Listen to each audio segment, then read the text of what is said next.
And we're live. Okay. Good evening, everyone. Welcome to our council meeting for June the 14th. We actually have three separate meetings this evening. First up is the Fiddleville Nonprofit Housing Corporation annual general meeting. Then we have a committee of adjustment meeting, which is not a public meeting per se to receive public comment or submission, but it's rather an item that was deferred from the May 31st meeting. So it's back on tonight for the committee to make a decision. And then finally, we have our regular council agenda as well. And that agenda is fairly lengthy. So I would ask that we try to keep things moving along as quickly as we can so that we don't run up against the 11 o'clock deadline. So with that, we'll get started and we'll call the annual general meeting of the Fiddleville Nonprofit Housing Corporation to order. Quorum is established. Are there any conflict of interest declarations amongst any board members? Don't see any. Can I get a motion to approve the minutes of the last annual general meeting held July 27th, 2020?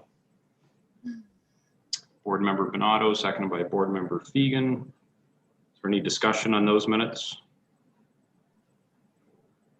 Seeing none, all in favor?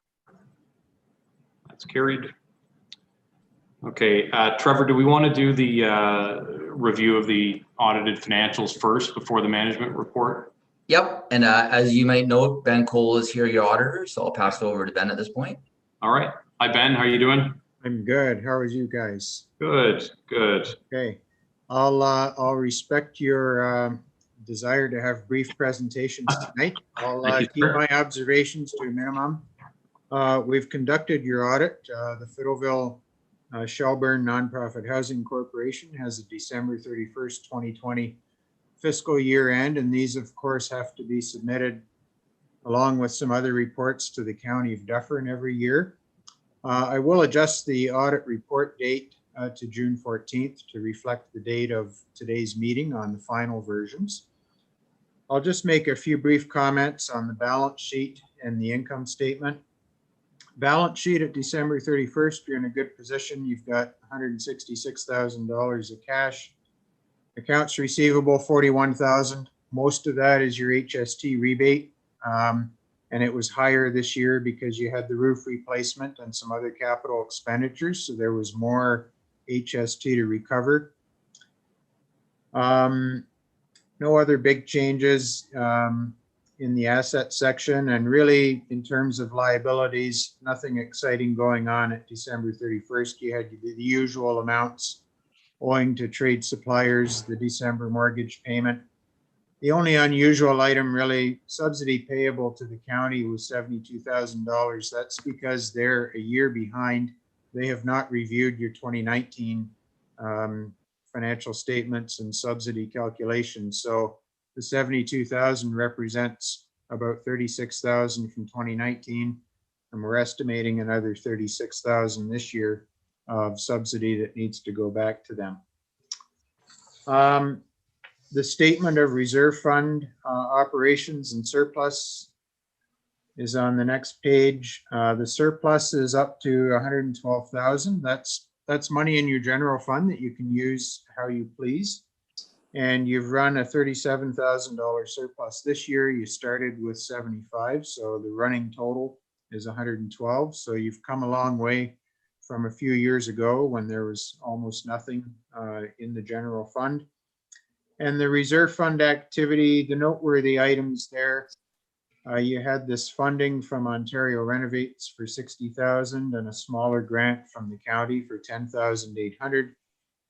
And then the expenses of 127,000. The big item in there was the replacement of shingles on the roofing. That was about 70,000 of that total. And then you had air purifiers, new appliances, flooring replacements, kitchen renovations, all the usual things that we see in the reserve fund.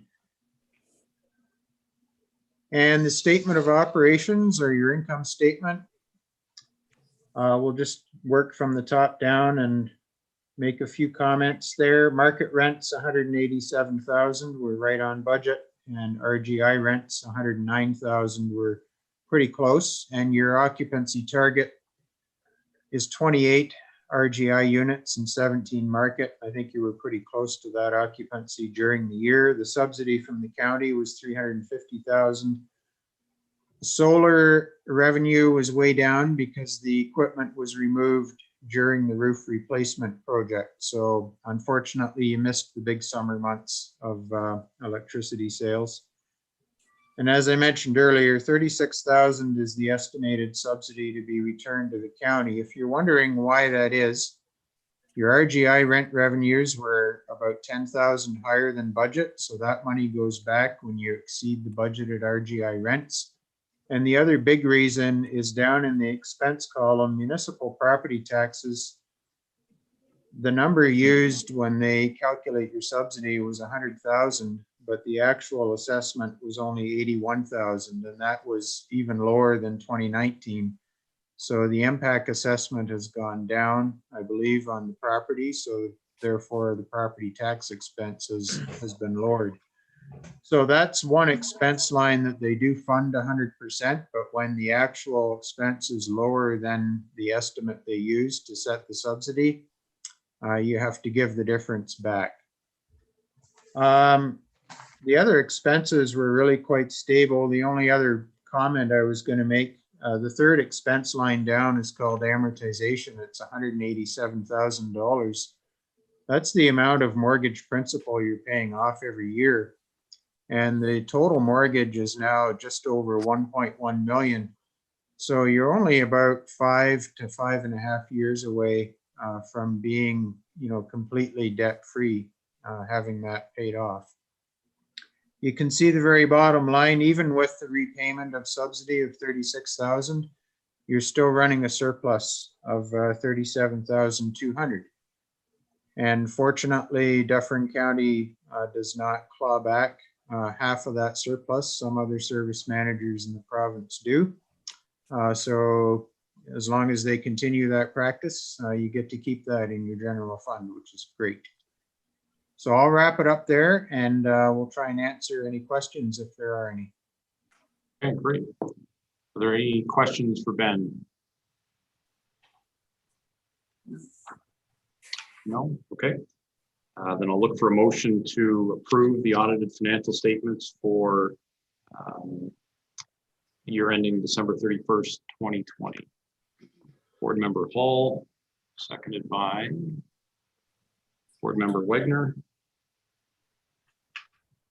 All in favor? That's carried.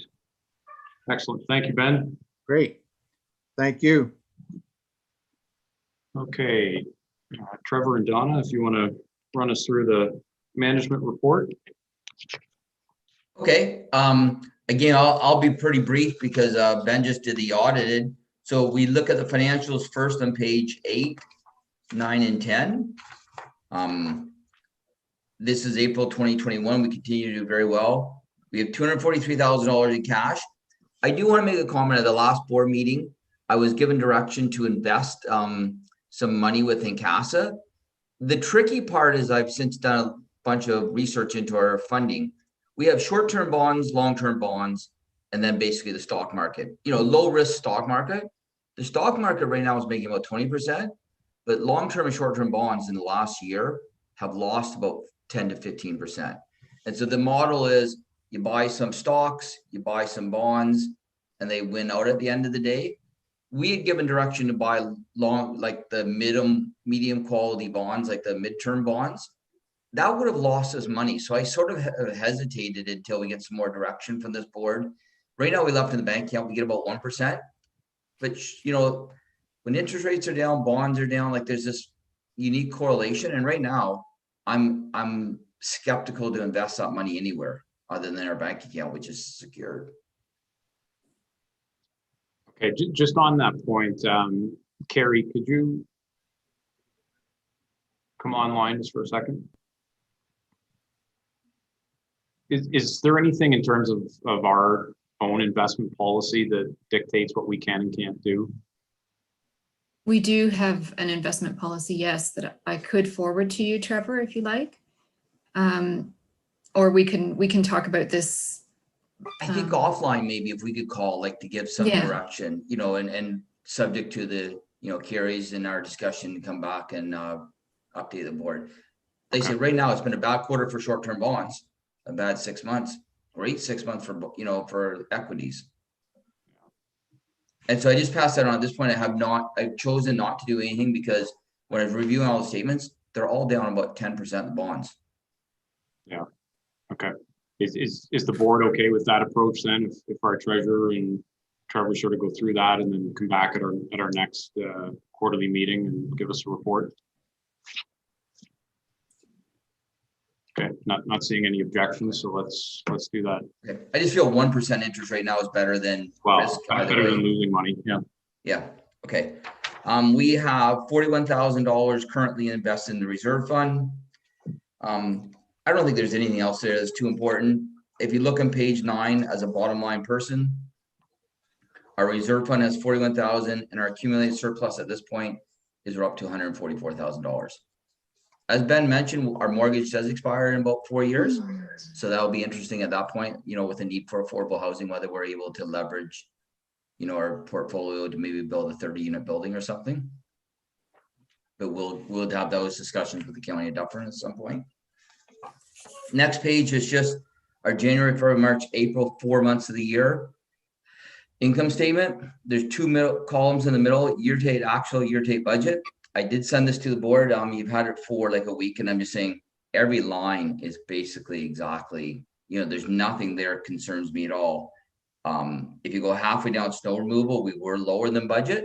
We do always budget for a few, off lifts, so to speak. We had a relatively mild winter, which was good. When I went through it, like every line's right in line with the budget. We're showing a $31,000 profit. There might be a little bit of surplus, a little bit of repayment to the county for the rent geared income, but we're showing, I expect it right now to be about $25,000 profit. I think that reflects accurately where we're at. Okay. All right, any questions for Trevor? Okay, can I get a motion then to receive the quarterly financial report? Moved by Bonato, seconded by Buffett. All in favor? It's carried. Okay. Okay. One of our responsibilities is we have rent geared income, we have market tenants, we have a target we have to follow. Every board meeting we're required to bring the board up to speed where we are there. We're a one-off target right now, but that's it's a target, it's not a hard number, but you wouldn't want to be off by 3, but we are off by 1 right now. Donna has made a note here. There was a sewer backup in unit 104. Just off record, Donna had 2 sewer backups in another portfolio 1 week. It was just bad karma week, but we did have one in our building. It was $2,800. Does Donna have it? Do you have anything else to comment there, Donna, about that update on that? Well, I'm still doing repairs to the locker area that was below the unit, and the unit itself needs a renovation for replacement of the flooring in the bathroom, in the hall, in the entranceway, in kitchen, where it was ripped up because of contamination. We were also going to be putting in a roll-in shower for this person, as they are, it is a wheelchair accessible unit, and just to make things easier for them. Which is, the tub needed to replace, so we're just going forward with a roll-in. The work is commencing tomorrow, and that's basically all that's happened lately. Excuse me, what causes sewer backups? It can be what they determined it was when they put the camera down as they were trying to unblock. It was people putting foreign material down. Can we post to all of our residents not to put foreign material into? I already, yes. That's already been done? Yes, I'm doing that. It was just one rise. So it was just the rise between 104, 204, 304 that had the blockage. is just that it's a very expensive situation that's been caused by this backup, and people, sometimes not realizing what they're putting in that can cause this situation. It's not only troubling for them, but for other residents because of what they've done. So if we can keep that posted, a notice of that around the building to make sure it doesn't happen again, and maybe even into the townhouses as well. Yes, I will. I will put that notice out. Thank you. In a perfect world there, what happens is something gets plugged up below 104. They could go down with cameras and start blowing out the stuff. If they could clearly see there was a diaper and the people in the unit 104 had diapers, you could kind of go after them. But they're also just trying to push this wall, with heavy pressure out, and they couldn't get a view of what the actual cause was. But once it released, at least we got the problem resolved, but no idea what caused it directly, who caused it. Chairman Mills, if I may just add to that, I just want to further comment on what Walter had mentioned. I wonder if maybe even putting it into the mail slots rather than in one location, because if it's in one corner of the building, depending on where you place it, maybe it's in the main lobby, whether that's sufficient or not. But to Walter's point, the amount of damage that is being caused, I think maybe an additional step, making sure that each unit receives that very important pamphlet that may outline exactly what should be put in or not. And I think even during COVID, we found that I think it was Steve that commented on what we're finding in our sewers as a result of a lot more people being at home. So if we could get that disseminated widely, then that may reduce the risk. But I guess my question is this: once that is undertaken, that is done, and so the residents are warned, and we've satisfied ourselves that they've been adequately put on notice with respect to what should or should not go into it, and then it happens.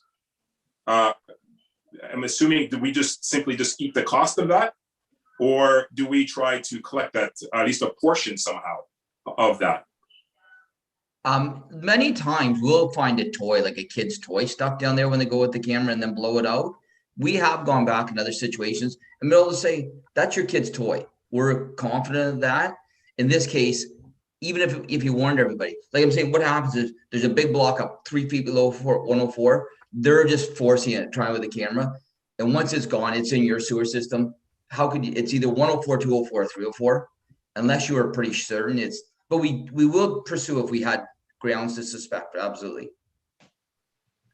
And just to answer my plan, yes, every resident would get that notice. I would not just post that in a common area of the building. I would make an actual newsletter. Good. All right. Any other questions for Trevor or Donna? Can I get a motion then to receive the property management report? Moved by Bonato, seconded by Fegan. All in favor? And I did skip over the minutes from the January 25th board meeting. So can I get a motion to adopt those as well? Moved by Hall, seconded by Wegner. All in favor? It's carried as well. Okay, any new business? I had one item. I think we had discussed this briefly last fall, I believe, and that was around possibly doing some upgrade work to the playground at the unit. So I'm just wondering if there's maybe a possibility this year to use a little bit of that surplus reserve money and do some upgrades there. The issue that I've heard from some of the residents was the primary issue seemed to be the wood chips, I guess, that are under the playground equipment. Apparently they were attracting bugs and animal litter and that sort of thing. So, we do have some money there. I'm just wondering if we could take a look at maybe making some upgrades so that that's a space that the residents actually feel comfortable to use. Is there somebody in the city that the town that we could maybe contact for some advice on that? Like, what to put down and maybe some, like, do you have like a Parks and Rec department or, or person we could contact? Not a standalone department, but Jim or Denise. Can I just interject here? I already have that playground equipment coming out to do an annual inspection of the playground equipment to make sure that there's no defects or faults with the playground equipment, as well as they'll ensure that the compact situation of the terrain is at the right levels. The only other option is sand, and sand is actually worse than wood chips. Why we went from sand to wood chips. They're also looking into, we wanted to sod in a little area to make it a little sitting area.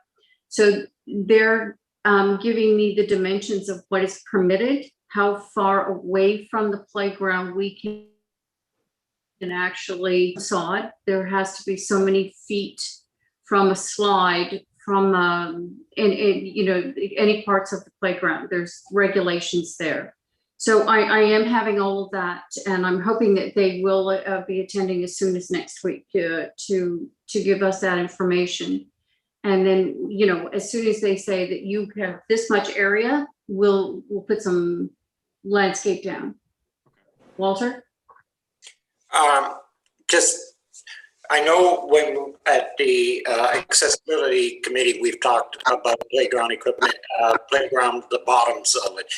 There are other products you can put down. There's rubber chips you can put down, which is a lot softer in the way of a landing for the children if they are sliding off slides and whatnot. So you can look at other products other than sand and wood chips for putting underneath there. I think there are, especially like rubber chips and stuff of that nature, it's softer. The other thing I was going to suggest is you might want to post signs there, because I know a lot of people walk their dogs, and maybe some of the feces and whatnot from dogs are being walked into that area, not realizing that that is not where they should be. And I think by putting some other product down there, you may dissuade the people from walking their dogs in that area. I know Kyle had his hand up as well, and he may have some other suggestions other than what I have, and Lindsay has her hand up as well. Okay. Kyle? Thank you. Actually, Walter hit on exactly what I was going to suggest as well. I've seen modern playgrounds that have repurposed. As far as I understand, it's actually recycled tires. Yeah. They grind it up, and it's like a rubber substrate that goes down. So maybe it's something that we can look into. I don't know the costs. I don't know if it's more expensive than sand or wood chips. I would expect it probably is, but the longevity of it actually extends far further than that as well. So certainly something that should be considered, I would think. Okay. Lindsay? Yes, thank you so much. Yep. Again, committee member Bonato and Fegan hit what I was going to say as well. I love the idea of the rubber type membrane. Again, just as Kyle mentioned, the cost is probably substantial, but it would definitely be at least worth looking into and reporting back to council on. And I know here in town, we use pebbles, basically, very, very small rocks that are quite smooth. And it tends to work well. I have two children myself, and they tend to fall and it not create much damage. So another option, as opposed to the wood chips, which tend to scratch them and whatnot. So, if we're looking budget wise, then speaking with Jim and finding out the source of our pebbles is the only thing I can kind of call them, might be an option as well. And just a quick comment on the landscaping around the buildings and in the front that fronts onto Robert Street. It looks amazing. So I know a couple of new gardens were added with a few little features, and it looks really, really nice. So kudos to that. You guys are doing a great job. Okay. Excellent. Any other new business? No? Okay. So date for the next meeting. A budget meeting for September, but we may do an email to discuss the financial situation, like on the investing, and also maybe for some direction on, let's say we come up with the Pebble idea is $4,000, the rubber is 12,000. We may have to do an email to sort of say, I'm fine with the $12,000, but it's not my money, to spend without direction. So we may have to do that if that's okay. Sure. Okay, so Jennifer, what are the options for September? September 13th or 27th. Your call. Donna, the 20, September 27th works fine. Okay. Excellent. All right. So if there's nothing else, ask for a motion to adjourn. Bonato and Wagner. All in favor? Carried. Okay. Thank you, guys. Thank you. I'll be in touch with Denise. Thank you. Thank you. Okay. Thank you. Take Next care. year. Okay, so next up is our Committee of Adjustment meetings. We'll call that meeting to order. We have our town planner, Steve Weaver, coming online. Hey, Steve. Hi, everyone. So 741 Hulbert Drive, which we had discussed on May 31st, is back on tonight for a decision.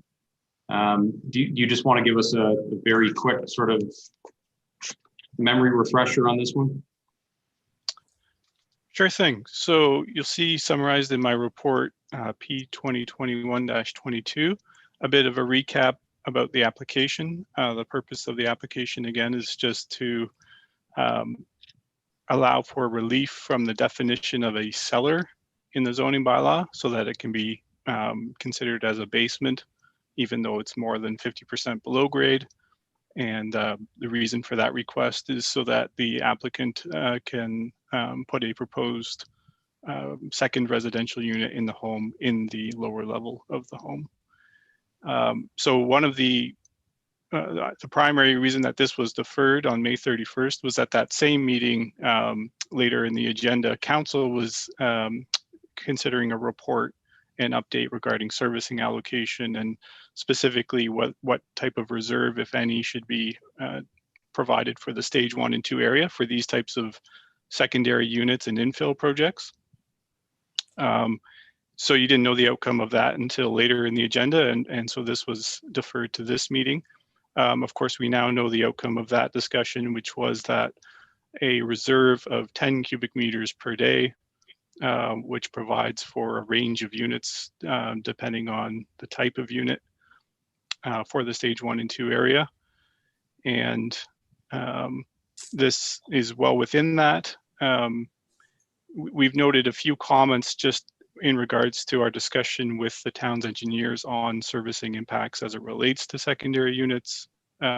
Firstly, that the property is within the stage 1 area where the OP directs that a reserve should be maintained to allow for some limited infill and second units. Secondly, it doesn't require any new service connections. It's going to use the existing plumbing within the home to complete the second unit. Thirdly, that it's in keeping with the general criteria for determining preferred development proposals for servicing allocation. So there is some priority in the allocation policies to things like second units and providing for rental housing. Fourthly, that it may contribute somewhat to the affordability of the home. We don't know that for sure, but having a supplementary rental income has two potential benefits. One being it offsets the mortgage payment for the homeowner, and the second being that it supplies potentially some affordable rental units.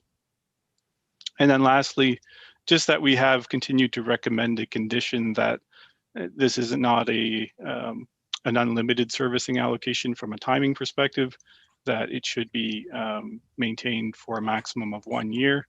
And if a municipal approval of a building permit is not obtained within a year, that the servicing allocation would be withdrawn and a new application would be required. So with that, we've just reiterated our conditional approval recommendation from the previous report on May 31st. If you have any questions, I'm happy to try and answer them. Okay, any questions for Steve? So just to clarify, that the recommendation is that we approve it, but on two conditions. One, that the capacity be confirmed at the time that the building permit is obtained, and two, that a building permit has to be obtained within 1 year of the date of decision. That's correct. All right, anybody prepared to make a motion on that? Councillor Donato? I'm prepared to move that forward. I have no problems with it. With the 10% reserve, I think, like you said, it falls within that, and that was my concern, that we had enough reserve for these applications. And with the fact that we do have the reserve, and we do want them to become legal apartments, not illegal apartments that we know nothing about, I'm quite prepared to move this forward. Okay, thank you. Is there a seconder for that? Councillor Wagner? Okay. And Steve, just one further point of clarification. I mean, we did discuss at the last council meeting in relation to that 10 cubic meter reserve that, I mean, essentially it's going to be a first come, first serve sort of thing, right? That, you know, once that reserve is depleted, that'll be it. So, I mean, or we'll have to revisit it, but. That's correct. And so there are two other applications as well on the later agenda tonight for council. And so in this report, I have just captured that in total at this time, there are 4 units which are requested for consideration of approval through additional units within existing homes. In addition to that, there is a site plan approval before you tonight for a downtown building with 3 further units and a commercial unit. So all of that is still well within the 10 cubic meters per day, but would reduce it to approximately 6.5 meters cube per day. So, you know, we're getting pretty quick uptake on this already, obviously with applications that we've known about. And so there will be, you know, some remaining for the rest of the year, but it's possible that we may have to come back with further recommendations on a further reserve, or it may impact the ability for additional units to be approved in stage 1 and 2. Sorry, can I ask a question? When you say 6.5 units, is that including the downtown units you were speaking about? That's right. Okay, thank you. Councillor Fegan? Because of how close we are to the capacity here and the reserve that we've set aside, I think it's really, really important. I'd like to make a request that we have a continual running tally as these are coming in. I think it's very important that we as council be fully aware of where we stand on the reserve capacity that we set and how close we're coming to those reserves as we are approaching the end of that. Yep, good point.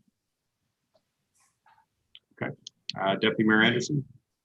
Yeah, thank you. I'm not sure whether we've discussed this, Steve, but it just came to mind on the fact that as Walter pointed out and you pointed out and Wade about this being on a first come, first served basis, and the fact that it is limited. And we want to make sure that those who are interested in doing this project have an opportunity within that sort of spectrum. My question is, do we have anything that speaks to, because sometimes you have family members or a family that has more than one property, let's say in town. And so property A, they get approval to do this because they're one of the first in queue, but then now they have a second property that they also want to do renovations to. Because it is limited, is there anything that speaks to that, listen, when it comes to a particular family in town, we're only allowing approval for one property and not 2 because of the fact that it is limited? We haven't considered that on kind of an ownership or family basis as of yet, but I've had, as recently as today, some inquiries of people looking to do more of these types of things. And I've advised them of where the running tally sits and that there's no guarantees that there would be anything added to that reserve before the wastewater plant upgrades are completed. And therefore there's an additional element of risk in making an application that, depending on what other applications are in process at that time, there may not be sufficient capacity for an application. So the general direction or response that I've been giving people in light of the current conditions is it's probably better to wait until there's wastewater capacity with some certainty, because there's increasing uncertainty right now as more applications come in. No, fair enough, but there's nothing that would prevent or even have the application weighted differently because it is limited. You want to certainly make sure that people have a fair opportunity. One family may get it approved, and because they now know that it's first come, first served basis, they may want to say to themselves, hey, listen, I got another property here. Let me squeeze this into the channel, so to speak, before it all dries up. So I'm just wondering, is there something that we should be looking at, or communications that we should have to individuals that fall into that category to make sure that they're not gobbling up the very few limited spots that are available? It's a good comment. We don't have anything official that relates to that. It's something that could be looked at in say the allocation policy. Again, I would emphasize that it should be more on a property ownership basis as opposed to, you know, family connections or something like that. But in this case, the example I'm speaking of, it was somebody who's done these before. So I can advise them that that's something that should be, you know, on the mind of the applicant, because it is on the mind of council that if one owner of multiple properties is getting the lion's share of this allocation, that may be a factor in deciding whether they get it or whether someone else, whether it's reserved for somebody else. Thank you. I see Linda has that. Thank you. So I guess, Steve, just before I jump over to Linda, just to follow up on that point, in the absence of a policy, there's still nothing that would preclude, you know, the Committee of Adjustment or council from exercising our discretion, and that may be one of the factors that we consider, right? So that's correct. Okay. Councillor Buffett. Yeah, can I maybe suggest that that we maybe get an updated, I don't know how much work that would be for Steve to do, but an updated report with a status of what applications are in queue right now or as it goes along, just so that we know in advance that, you know, if we were looking at something, say tonight, and we know that we've got several larger ones coming up at the next meeting or the meeting after that, then it would give us a better handle on things. So is there a way to do that? Through you, Mr. Mayor, we certainly can. At this point in time, the only applications in process competing for this stage 1 and 2 reserve are all on the agenda tonight. So there's a total of 7 residential units and 1 commercial unit. If all of those were approved tonight, as I say, the 10 cubic meters per day would be reduced to approximately 6.5 cubic meters per day. To put that into residential units, it would go from 30 to about 23, because they're all apartments. So it's at the higher end of the unit range. So that's the current status, but again, that can change week to week. So we can report back further as the status changes over time and new applications come forward. Okay. Councillor Bernardo. I just want to sort of follow up a little bit on both Steve and Deputy Mayor Anderson, Councillor Buffett's comments. When we have someone that is a property owner that owns multiple units and are coming forward, can that be brought forward? That will be brought forward to council for consideration if we're bringing more than one property forward. We can, through you, Mr. Mayor, we can identify that in future reporting if that you know, specific owner has received previous approvals for servicing allocation. Yeah, sort of the point that I think that both Deputy Mayor Anderson was getting at was, for example, if property owner A realizing that, as he said, that the amount of allocation is getting smaller and starts buying up property 1, 2, 3, and 4 and trying to bring them forward. We'd like to know that, because it should be more, in my mind, more fair that other people that haven't had that opportunity yet and want to have that unit have the ability to have that. I don't want to see one property owner grab up a huge amount of that allocation that's left over. Because we know we are running towards the end of what we have. I see Denise had her hand up there. Thank you, Mayor Mills. Certainly staff can look at, as Steve has mentioned, we are creating priorities and criteria to evaluate. I'd suggest as well, though, that the experience or demonstrated service that somebody has in the rental or development of such properties would also be critically important for council to evaluate, because you certainly want something reliable and that people can use and have comfort and dependability in that service. And that's not to say that somebody renovating their own home may not be capable of doing that, but certainly, well, I think we'll provide you with a list of criteria that you can provide weighted assessment of with a limited capacity to make an informed or decision that you believe is the best.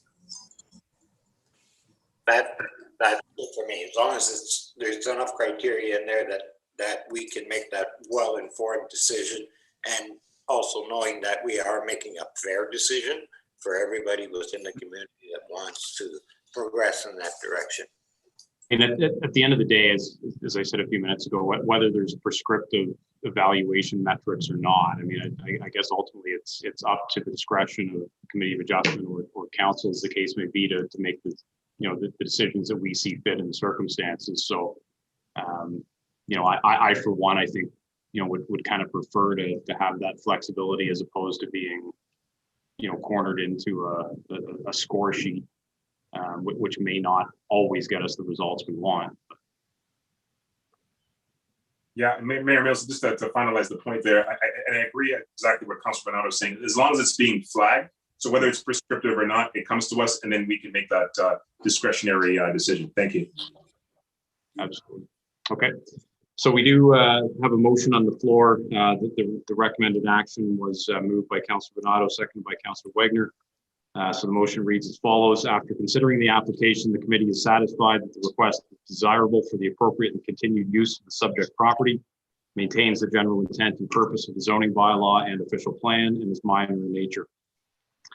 Accordingly, the committee resolved to grant the request subject to conditions. The minor variance is granted in accordance with the sketch plan provided to the committee and attached here too, only to allow the existing single detached dwelling on the property municipally known as 741 Hulbert Drive and legally described as Lot 20 on Plan 7M55 to be used as a converted dwelling with the maximum of 2 dwelling units, no more than one of which may be located within the lowest floor level of the existing dwelling, in an appropriately designed and finished habitable space that meets building, fire, and electrical safety code requirements, and subject to the following 2 conditions. Number 1, that the owner shall obtain confirmation of sufficient reserve servicing capacity by the town engineer for the stage 1 area and allocation of servicing for the additional residential unit prior to municipal approval of the building permit. And number 2, that the owner shall obtain a building permit for the additional residential unit within 1 year of satisfying condition 1, failing which the servicing allocation shall be revoked and this minor variance shall lapse unless the committee grants an extension prior to the expiry. Any further discussion on that? All in favor? Any opposed? That carries. Okay, so can I get a motion to adjourn Committee of Adjustments? Moved by Hall, seconded by Donato. All in favor? Carried. Okay, so on to our regular council agenda. Call that meeting to order at 7:14. And I would ask that everyone who's able to please stand and join us for the playing of the national anthem.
Okay, thank you. We would also like to acknowledge the traditional territory of the Anishinaabe, including the Ojibwe, Potawatomi, and Chippewa, and the people of the Three Fires Confederacy. Are there any disclosures of pecuniary interest tonight from any member of council? Okay, seeing none, then can I get a motion to approve the minutes of the May 31st meeting of council? Councillor Hall, seconded by Councillor Fegan. Any discussion? All in favor? It's carried. Sorry, and we also need a second one for the May 31st Committee of Adjustments meeting as well. Donato, seconded by Hall. All in favor? Carried. All right. Were there any questions submitted for tonight, Jennifer? No, Your Worship, no questions this evening. All right, so we have a proclamation for National Indigenous Peoples Day. So this proclamation reads as follows. Whereas on June 21st, Canada will celebrate Indigenous Peoples Day. This is a day for all Canadians to acknowledge the unique heritage, diverse cultures, and outstanding contributions of First Nations, Inuit, and Métis peoples. And whereas in cooperation with Indigenous organizations, the Government of Canada chose June 21st, the summer solstice, for National Aboriginal Day, now known as National Indigenous Peoples Day. And whereas for generations, many Indigenous peoples and communities have celebrated their culture and heritage on or near this day due to the significance of the summer solstice as the longest day of the year. And whereas Shelbring is home to a strong Indigenous community and would like to acknowledge their continued contributions. Now therefore, I, Mayor Wade Mills, on behalf of the Council of the Town of Shelburne, do hereby proclaim June 21st, 2021 as Indigenous Peoples Day in the Town of Shelburne. Okay, are there any council inquiries for tonight? Deputy Mayor Anderson and then Councillor Wagner. Thank you, Mayor Mills. I don't know if Steve, yeah, he is. Thank you. Steve is online. This is regarding, I saw a Facebook post and I just don't want to rely on Facebook as my source of evidence because we all understand what fake news is all about. But in any event, I became excited anyways when I saw this on Facebook about the Van Dyke subdivision and some of the new establishments that are coming into that development, Steve. So I'm not sure whether you're aware. Some, for example, have said that it could be a pizza, some other things, whether you're in a position to comment, whether you're aware of that, but I just wanted to put it to you just to see if you had any comments on that. Apologies, Deputy Mayor. The audio just cut out for a second. Which plaza was it? Was it Fieldgate or the one on Colonel Phillips? Colonel Phillips. Colonel Phillips. Okay. Yeah, we do have some leasing information from the owners there. I haven't confirmed whether they're willing to have that shared publicly in a council meeting as of yet. I'll circle back with the owners and just see if I'm okay to share that information with council as an update, and then I'll bring forward an update at the next meeting if they're willing to disclose that information at this time with their tenants. Thank you. I can generally say that they have been very successful in leasing out the building, and it looks like it's majority of the units, I think all but one or two have tenants lined up for them in the big second building that they're almost finished. Councillor Wagner. Yes, thank you very much, Mayor Mills. So I guess, yes, my question would probably be best, I'm assuming, answered through Jennifer. It's just regarding some bylaw issues, I guess we could say. So I had a community member reach out to me with an incident that took place last week. And of course, I made sure that I replied with the formal way to file a complaint. But I guess my question would be, if something is taking place currently, how does bylaw, or how is bylaw able to deal with something when it's taking place at that moment. So, for example, even if the community member were to file a formal, complaint through the proper channels, how quickly does that form reach the bylaw officer in order to deal with something that would be happening in the moment? So through your worship, I can answer that question. As soon as the complainant hits send on the form, it's received instantly. And so Okay. it's happening in the moment, unless there's an immediate threat to health and safety risk. There has to be a written complaint submitted. Okay, awesome. I know this community member also had a little bit of a, not to say an issue, but was a little confused as to what route they should be using in order to file a formal complaint. Of course, I had let them know, but when they went onto the website to investigate themselves how they would, file that complaint, they were under the assumption, I guess, just from viewing the website that, sending in an email would be sufficient. So I guess just to make sure that it's crystal clear for everyone, if maybe beside the contact info for the bylaw officer, if we could have something stated that, specifically says this, sending an email is not a formal way of filing a complaint, and maybe have the link posted right under that in order to file a complaint. And maybe even the length of time that an email would be replied to. So if somebody were to send in an email, even if you state, emails would be replied to in 24 hours or 48 hours or something of that nature, just so people can also understand that, because in today's world or society, it's kind of everything's instant, right? You get an instant message, you send a text message, it's instant. So just to make sure that people understand that when they do send an email in, that, it may take up to 48 hours for a reply. Is that something that would be okay to sort of have listed beside the contact for the bylaw officer? So we do have a specific page for bylaw enforcement where the policy is listed, as well as a customer service policy, which notes response times for emails. Understanding that the bylaw enforcement officer is not always sitting at their desk doing work. They are out in the field 90% of the time. So it may not be they get an instant response, but the customer service policy does indicate 24 hours response time. Okay, that's awesome. Thank you. I guess my last little point here would just be, to have the bylaw officer come to council, whether, the officer comes themselves or whether it's through you, just with a report to let us know. I don't know if that would be quarterly or however you want to do it, but just to give us kind of an idea as to how many formal complaints are actually made. Of course, there's that confidentiality as to, maybe what the officer could actually say as to how, an incident has been dealt with. But if there's some way to sort of say, okay, A, B, and C were submitted to us and, it was dealt with by A, B, and C, that could give us an idea as well as to what, steps are taken in order to follow up on complaints.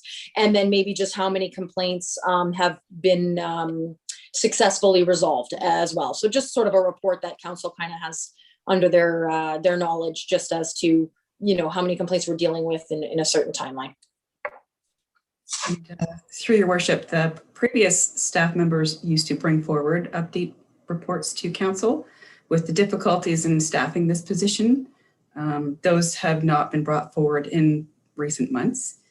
We do have plans on revisiting that, bringing forward a semi-annual update report. And what they are is they're categorized as per complaint: property standards, animal control, parking infractions. And the easiest way to communicate that information to council is by way of charts. So usually there's a pie chart in the report. It indicates the number of complaints received. It indicates them by category, what's still outstanding and what's been addressed. That would be fantastic. Thank you so much, Jennifer, for your help tonight. Okay, Councilor Donato.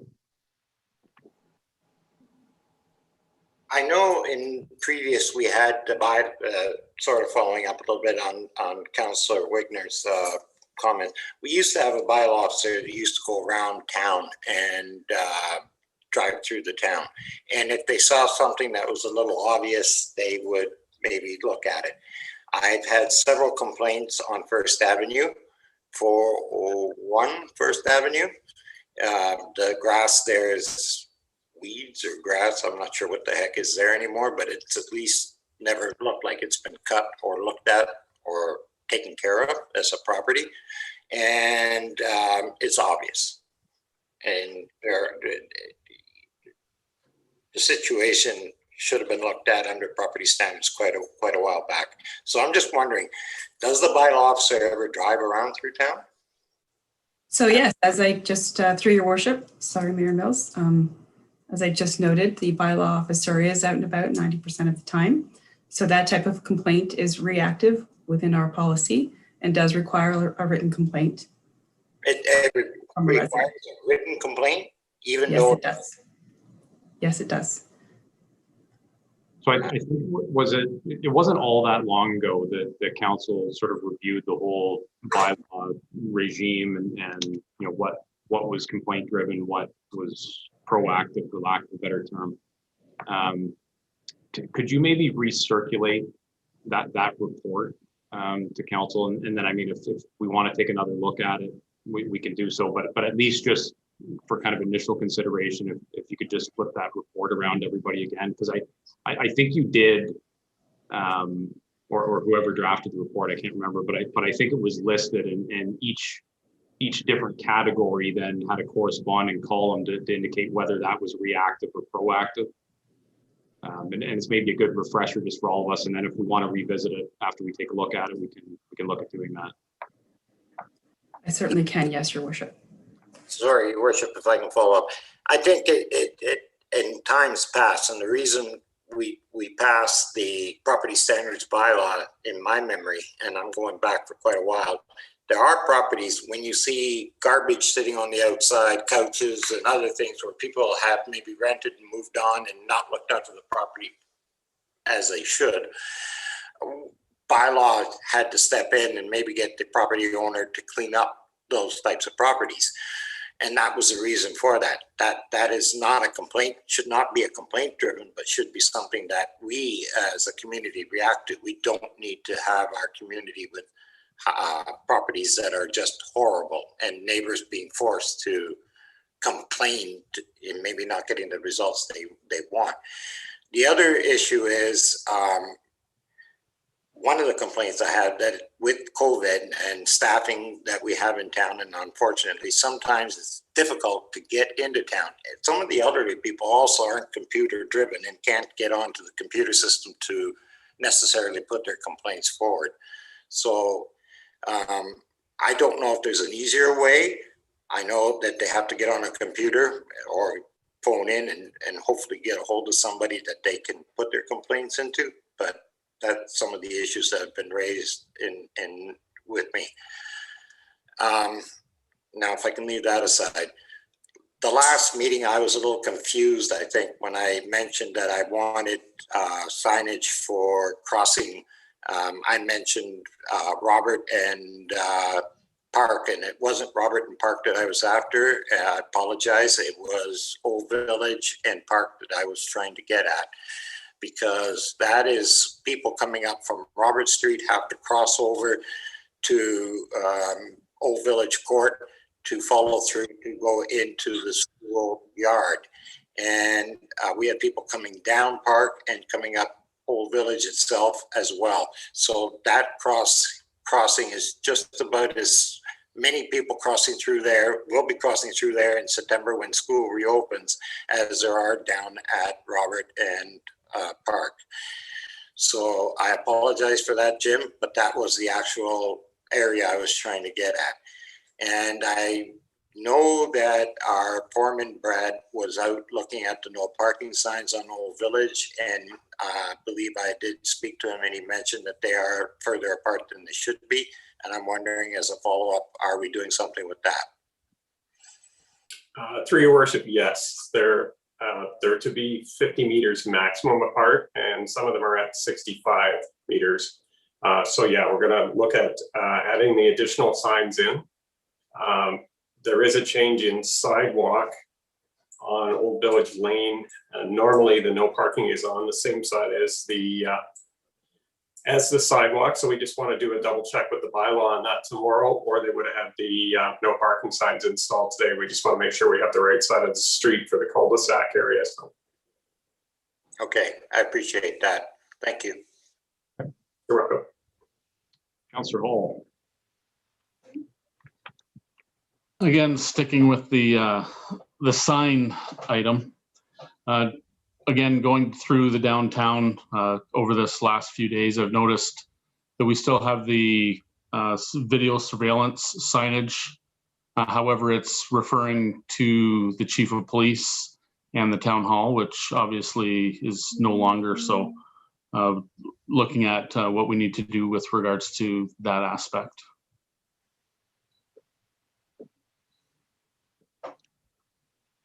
You have any thoughts? Through your worship, as part of a technicality with the police services switch over there, the programming had to be erased on the downtown core computers for that program. So we're incorporating that back in with our security system upgrade to town hall.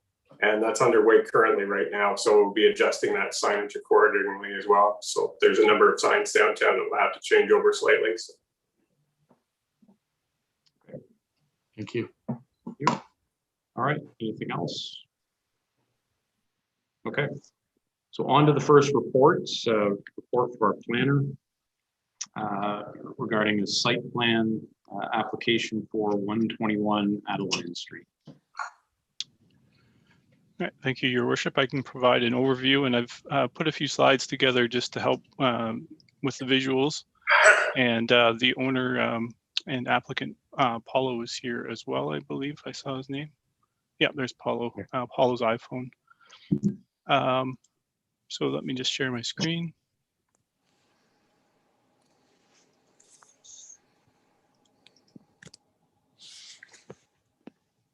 Did that come up okay? Yeah. Okay. So the nature of this application is summarized in Report P 2021-23.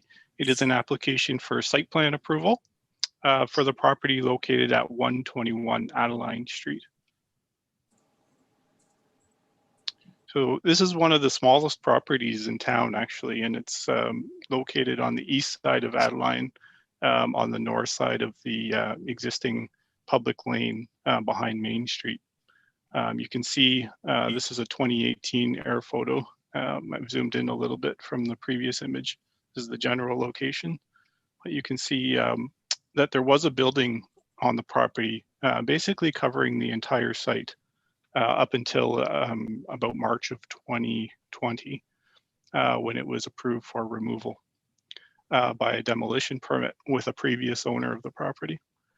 The building was two-story that existed on the property, and it had commercial uses in it. You can see the property to the north is in a similar condition, and that building still exists at 119 Adeline, where essentially the property line is right along the walls and eaves of the building. So two properties side by side where it's, built right to the property line. Neither property has any dedicated off-street parking for the uses of those two buildings. And that's just a long-standing situation on both properties.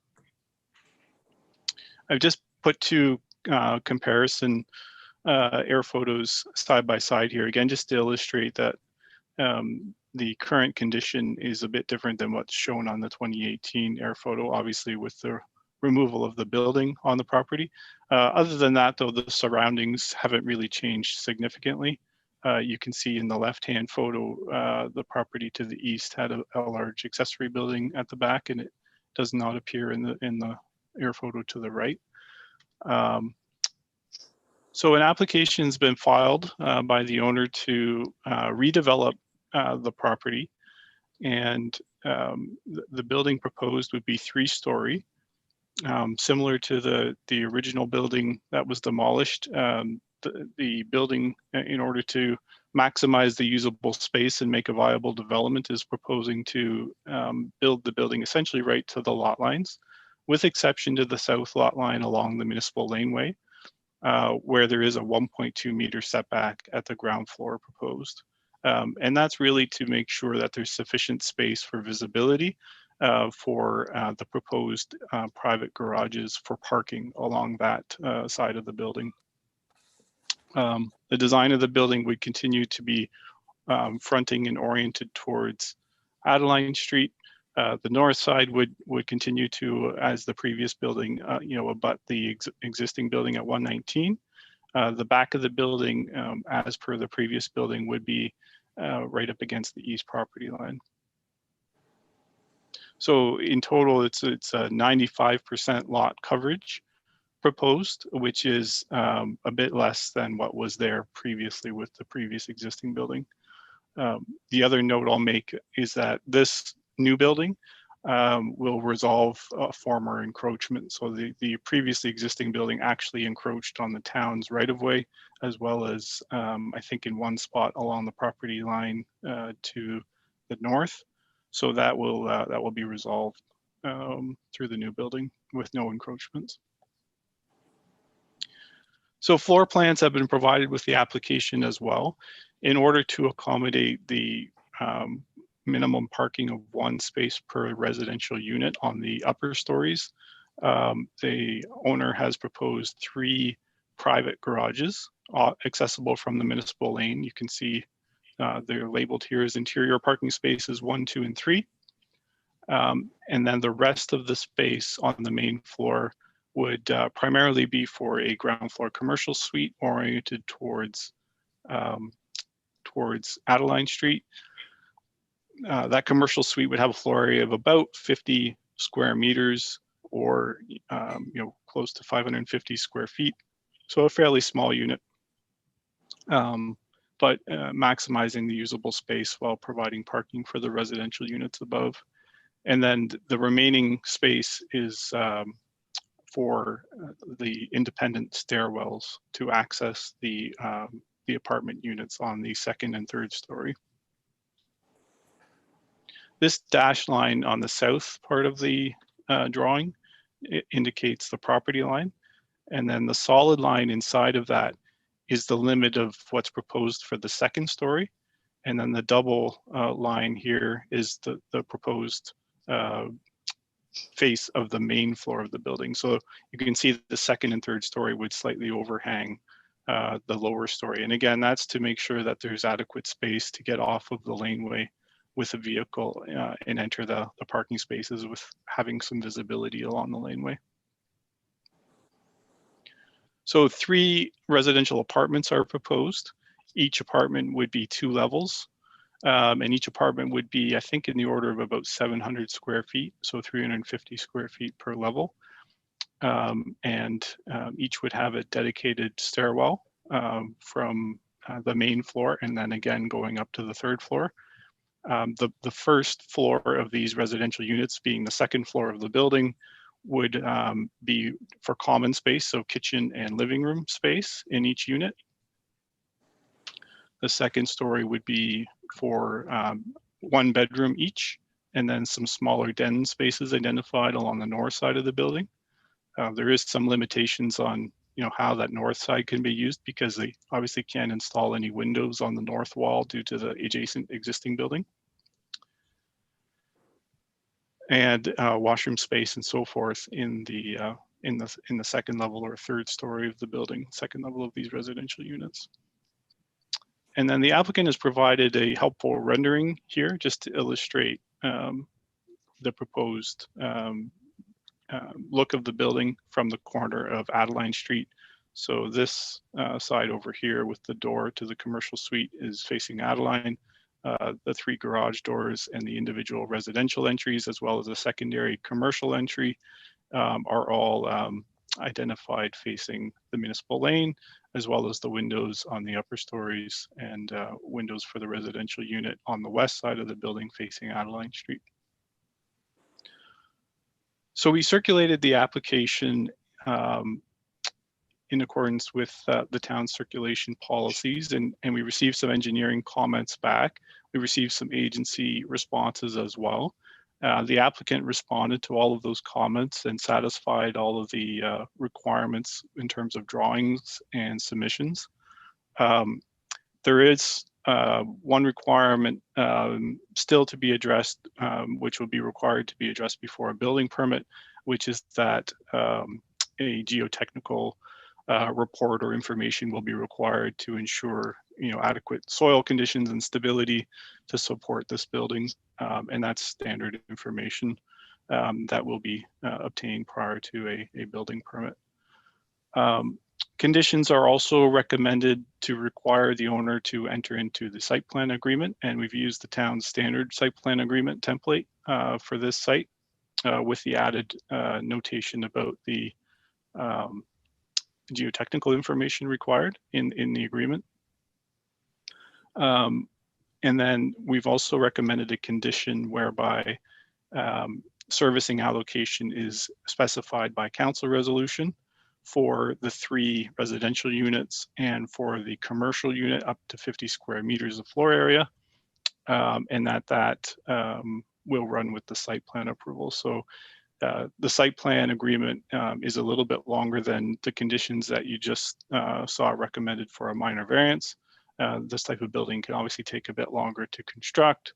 And so we've recommended basically a 2-year timeline on the site plan approval to get the building addressed. And if it's not addressed in that or constructed in that timeline and the allocation is not secured, then there would need to be a request to extend the timing of permissions, or building permit and construction.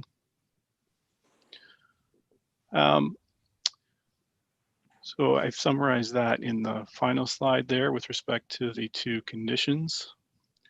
A site plan agreement and related authorizing bylaw are also included in the agenda package for council consideration, and the agreement has been circulated and reviewed by the applicant, and it's ready for council's consideration. We have done a zoning analysis, which is summarized in the report as well, and it's summarized here again in this table.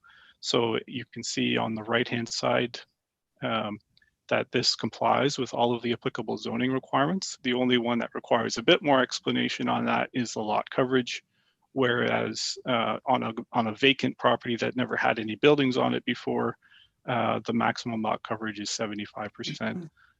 But because the existing building that existed prior to demolition last year was over 95% coverage, that's grandfathered by section 3.13.2 of the bylaw, which says that you can reconstruct a demolished building which exceeded the maximum lot coverage to the same or lesser coverage as the previous building. In the downtown area generally, there are no setbacks to the lot lines required. You can see that in the required column where there's no setback required to the front, side, and rear yards.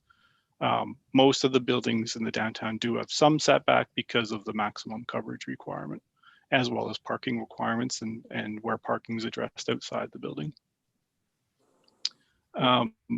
There is another requirement in the bylaw that says additional parking is not required if you say remove commercial space and rebuild commercial space, or if you change the use of existing commercial space. So that's why there's no dedicated parking space proposed for the commercial unit, because the bylaw allows for replacement of commercial building area without providing additional parking. However, with the addition of residential units, there is a parking requirement of 1 space per unit, which is provided on the plan. So I think that generally covers an overview of my report and the recommendations. And I'll stop sharing my screen at this point and pause for any comments or questions from council. Thank you. Okay, thanks, Steve. Any questions for our planner? Councillor Bernardo? I'm gathering that this apartments are not are going to be family style apartments. Am I correct in that thought process? So through you, Mr. Mayor, it's not, that hasn't been identified specifically by the applicant. Certainly the commercial and living spaces are large enough for that, but they are each just one bedroom. So for that reason, it's kind of a 1 or 2 person occupancy is what I would think would be most likely based on the sleeping accommodation. Okay, so where I was going with the question, even if it is 1 bedroom, 2 people max in there, 1 parking space, if husband and wife both own vehicles, where's the second vehicle going to park? There is no space for a second vehicle, and that will, I'm sure, be Become a problem? So something that the tenants would have to bear in mind when leasing. However, it meets the zoning bylaw requirements, so we didn't have a regulation that we could point to say you need to have 2 spaces per unit. As a general comment, I will say in a downtown environment, even in smaller communities, and for apartment units, a parking standard of 1 space per unit is pretty common. So, that's something that can be revisited when the zoning bylaw goes through like a review and update. But I think we'll find in doing the research on that, most municipalities like Orangeville and others will only require 1 space per unit in a downtown setting. The alternative option is, and your bylaw provides this, is the option to pay cash in lieu of parking. So instead of providing those 3 spaces, one option that the applicant could have requested, and it's at the discretion of council whether to accept it or not, is to take a payment in lieu of parking. And the incentive offered in the downtown is that if payment in lieu of parking is provided by an owner, it's reduced by 50%. So there's a 50% discount in the downtown area. The intent with that, and with the, I think there's a bit of a small reserve right now from previous payments in lieu of parking, as well as a bit of a development charge reserve for municipal parking, is that things that aren't addressed on site for commercial and residential use in the downtown would be addressed through public parking through those funds. And I guess that's where I was sort of trying to drive at. We really have parking issues with the downtown currently in places for the residents of apartments to park. And that's why we created the reserve. So I guess that's where I was driving at. There has to be something that we can be able to provide parking spaces for these apartments and for these residents. With newer apartments and newer buildings coming in, we know that 1 vehicle is not necessarily the only vehicle that, 1 parking space for 1 vehicle is not necessarily always true, where maybe more than 1 vehicle is required by whoever's renting. So that's my comment. Maybe we do need to look at getting some cash in lieu or something so we can eventually provide more public parking. Thank you. Any other questions for Steve? Councillor Buffett?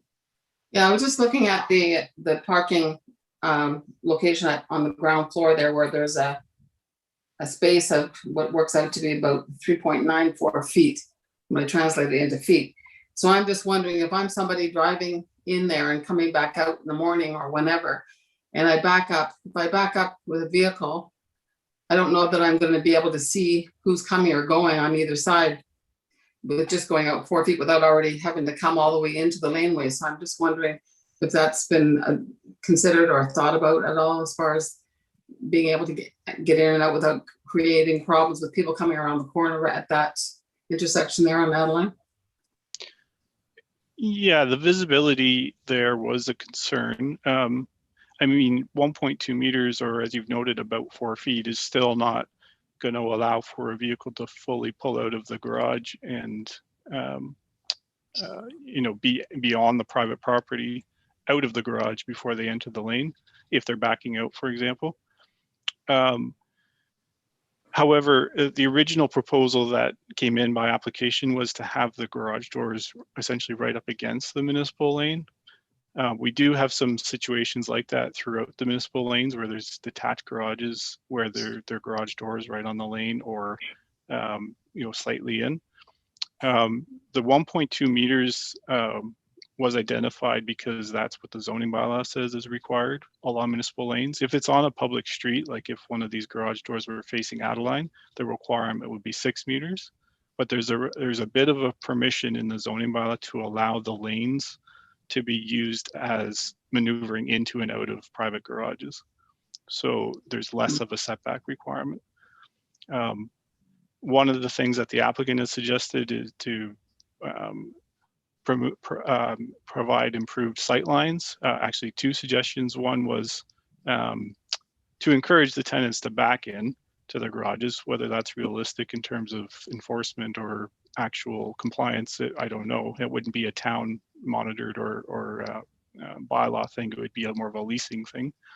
The other was perhaps some convex mirrors kind of on the entry point or exit point of the garage, so they can see before they are out of the garage whether there's somebody coming down the lane or around the corner. So we can work with the applicant further on those ideas, but what we've applied here is the zoning standard, which is the same as, if any of the dwellings or commercial properties wanted to put a detached garage or even attached interior garage space, they could be as close as 1.2 meters under the zoning bylaw to the rear lanes. Okay.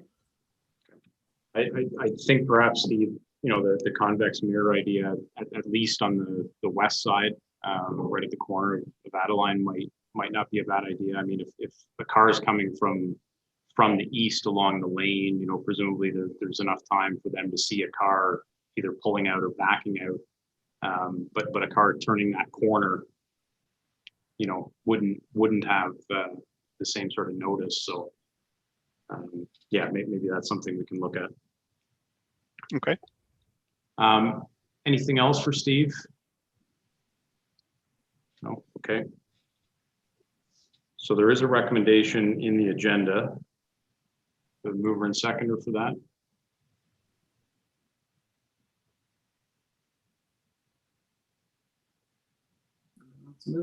Going once. Councilor, excuse me, sorry. Can I make a comment? I just thought of something. Can we move it based on maybe having it referred to the Heritage Committee for some further input, like we did with the other building that Paula had? Is that possible? Steve, what's the protocol on that? You can do that, similar to the other one. I think this one was circulated to the Heritage Committee. I don't think we got any comments back. We didn't get it. Wasn't received? Okay. No. Okay.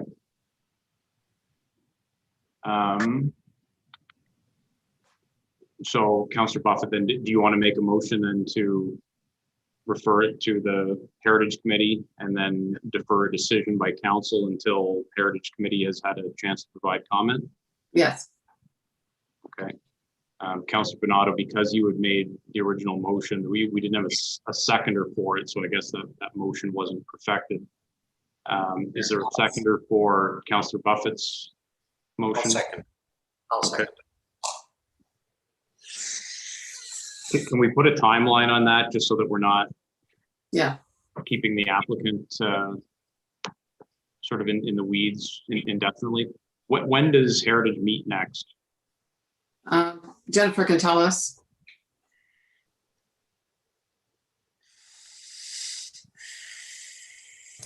July 7th is the next Heritage Committee meeting.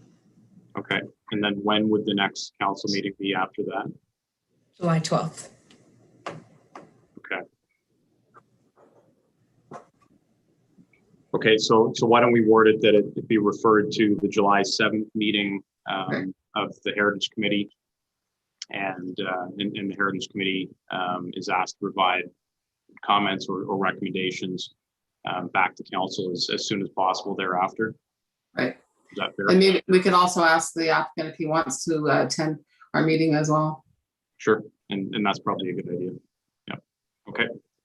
All right, any comments or questions on that motion? All in favor? That's carried. Okay, so we'll see that one back. All right, next is the site plan application for Shelbring Commercial Developments at 900 Main Street East.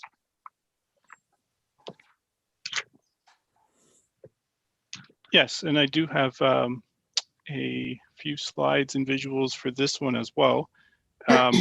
If we can indulge council, I have asked the traffic consultants for the applicant to attend tonight as well, because one of the key discussion points on this application has been regarding potential site interconnection with the existing Wrigglesworth Plaza, where the Tim Hortons and beer store are. And the applicant has identified an alternative proposal to that.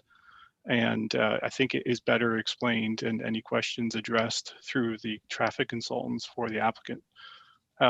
So on behalf of Fieldgate, we do have Debbie and Stephanie here tonight, as well as their traffic and engineering consultants, Rao from IBI, John Northcote from JD Engineering, and Paul Husson from Husson Engineering. But before we get to that, if I can provide an overview of the report that's in your agenda, as well as a recap on the application, and I've tried to, in the report and in this presentation, focus on some of the key changes since you last saw this application, which was in September of last year. Just give me a second to share my screen.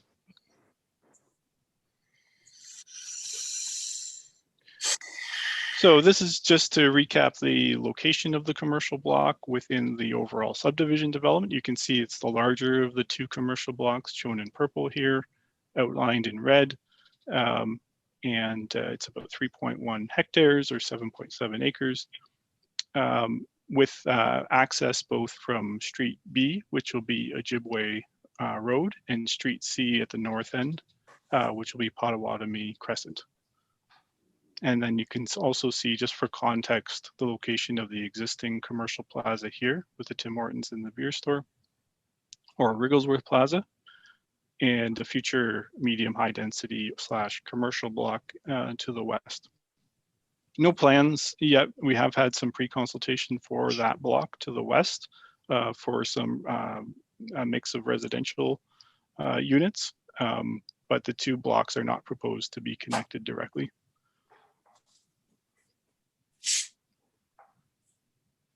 So, just from an overview standpoint, the changes that have been made to the layout of the site plan are not too significant. They're hard to pick out from this plan because the overall layout is generally consistent with what you saw back in September.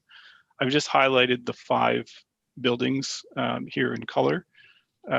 So as a recap, building A is the largest kind of anchor tenant for the site, which is a proposed food store. Building B is a proposed kind of secondary anchor with a retail tenant. Building C is where the changes have come in to play. That was previously identified as a multi-unit kind of commercial retail units without specific tenants identified.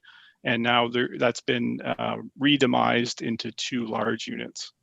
And I'll get into a little bit more details of that when we get into some of the other plans in the slides. So building D is the one in the southwest corner down here. And this one has been adjusted a little bit as well. As a result of re-demising building C, building D has also been adjusted in terms of the number and size of units within it and the overall size, really just by a minor amount. Doesn't change the overall site layout. The other key change to building D is with the addition of a coffee shop in the south unit. A drive-through lane has been identified on the site plan as well, coming around the back of the building. And of course, in order to accommodate that lane, the building has been shifted to the further east. The previous site plan that you saw had the building kind of tucked up close to the west property line. And then building E is a separate drive-through restaurant proposed in the southeast corner of the site. There has been some updates as well to the general layout of the parking lot. Pedestrian connectivity has been improved, so there's a primary spinal kind of pedestrian connection through a raised center island right through the main part of the parking lot, and that connects all the way down to building E from the main retail units at the top end of the site. And then across the east-west part of the property as well, from the sidewalk on the west side of Ojibwe Road, there would be continuous pedestrian access right across on raised islands and painted crossings of parking aisles over to building D. So those are the two main walking routes within the site. Around the site, there will be a sidewalk and marked pedestrian crossing points for the two driveways on Ojibwe Road. The back of the main buildings in the north part of the site is primarily loading and service areas. So it's not really intended to have pedestrian access up in here. However, we have noted in the comments that there should be another pedestrian access coming from Potawatomi along the west side of the site. So we're working with the applicant on how to accommodate that. Because what we do envision in the future is that block 215 and residents from these townhouse units are likely to come into the site from this point here as the shortest walking route in order to access these buildings down here, as opposed to walking all the way across on the sidewalks on Potawatomi and down Ojibwe. There's a number of landscaped islands. There's some, I think it's 2 electric vehicle charging stations proposed in the parking area as well. The pedestrian crossing in front of the food store is quite a bit larger, you know, just for the carts going back and forth. You know, that's all marked with pavement markings. And the parking area has been adjusted slightly, really just to reflect the adjustments to the building area. I think there was 3 or 4 additional parking spaces added as a result of the general slight enlargement of the building areas. So this is the tenant or leasing plan that Fieldgate has provided as of last week. All of the units have a tenant identified. The main change is in building C, where the LCBO has identified an interest in relocating to this site. As a result of that, the floor area and shape of building C was revised slightly, not a significant adjustment, but a small loading space has also been identified here for the LCBO. The other tenant identified for building C would be a Pet Value. So kind of pet grooming and retail services there. The building, some of these tenants had previously been earmarked for building C. So building D has been adjusted to accommodate those tenants now, where there are 4 restaurants and a cannabis retail outlet identified in building D as the tenants. Starbucks in the south, a burrito restaurant, pizza restaurant, and chicken restaurant, as well as some national tenants for that space. And then the McDonald's has been identified as per the previous site plan for the standalone building E in the southeast corner of the site. So there are now 2 drive-throughs, as I've mentioned, one identified for the Starbucks in the southwest corner and one identified for the McDonald's in the southeast corner. These are very similar to the previous elevation drawings that you saw for the main building. So buildings A and B, this is a general view of the frontage of those buildings facing towards Main Street or Highway 1089. This has kind of been blanked out because this is where the back of the Dollarama will be, and then the other units for building C. But this is the north side of the building. So this is where the loading and service areas are. And I've got some additional graphics provided by the applicant to illustrate how this will be screened from Potawatomi Crescent to minimize the visual impact and any impact of the loading areas on the townhouses to the north. The benefit of the design is that the loading space for the food land will be entirely enclosed within the back of the building here, so it won't be an exterior loading space. This is the east side of the food store. So this would be the side in the short term, visible somewhat from County Road 124, although as we know, there's that block to the west, which will eventually screen the view to that side of the building. And then this is the view from this is the access to the interior loading space from the east side of the building. So we asked for some additional information from the applicant to show what the back of this building and the loading and parking area at the back of the main building would look like from the townhomes across the street, which face that.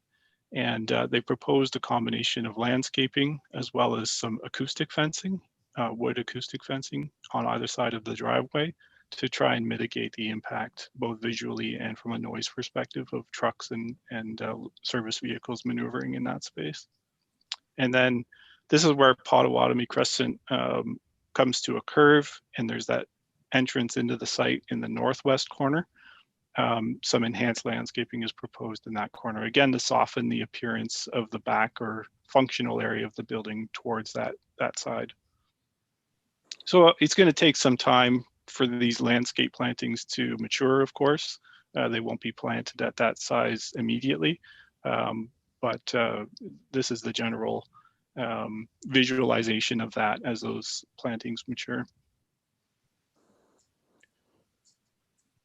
Elevations were provided as well for buildings B and C. Now, these are the ones that require some updates still or will change as a result of the changing tendencies. So this is the Dollarama, hasn't really changed from the previous presentation is in September. However, the pet value would be here. So that this would all be kind of one business frontage. And then these three business frontages identified over here would be one for the LCBO. And as a result, the signage on the back of the building, the north side of the building, would also change to reflect that revision to building C. And then this is the east side of building C, so facing out towards Ojibwe Road.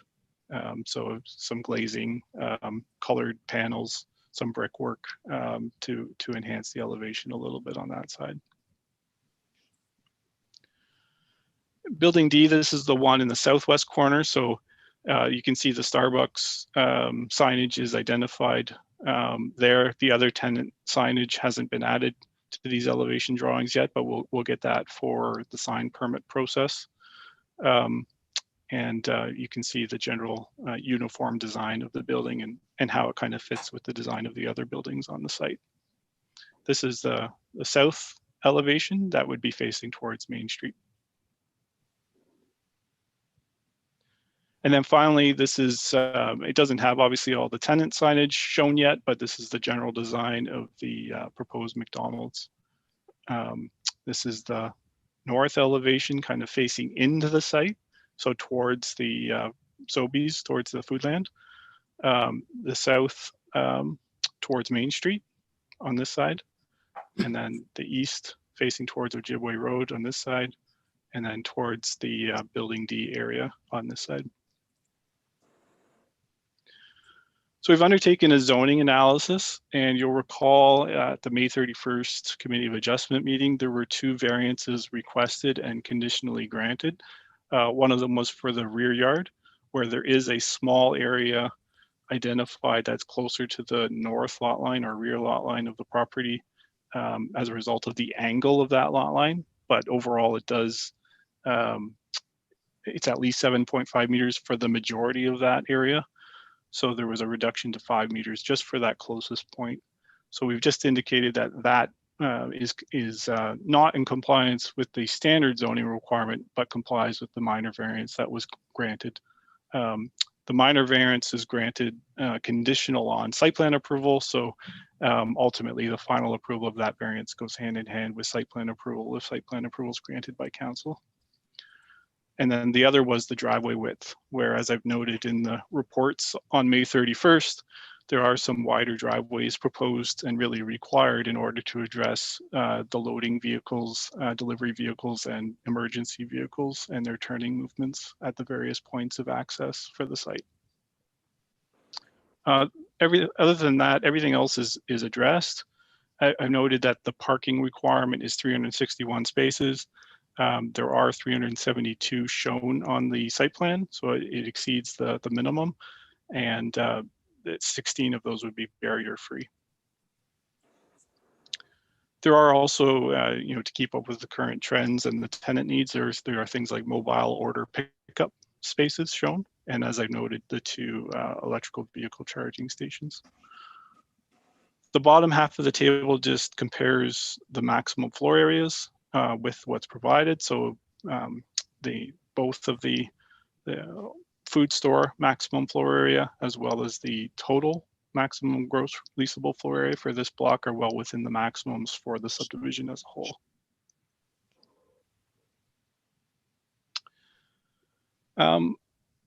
So maybe just quickly before I get into this, I want to refer to a couple of things in my report, just as it relates to the circulation. Just give me a moment.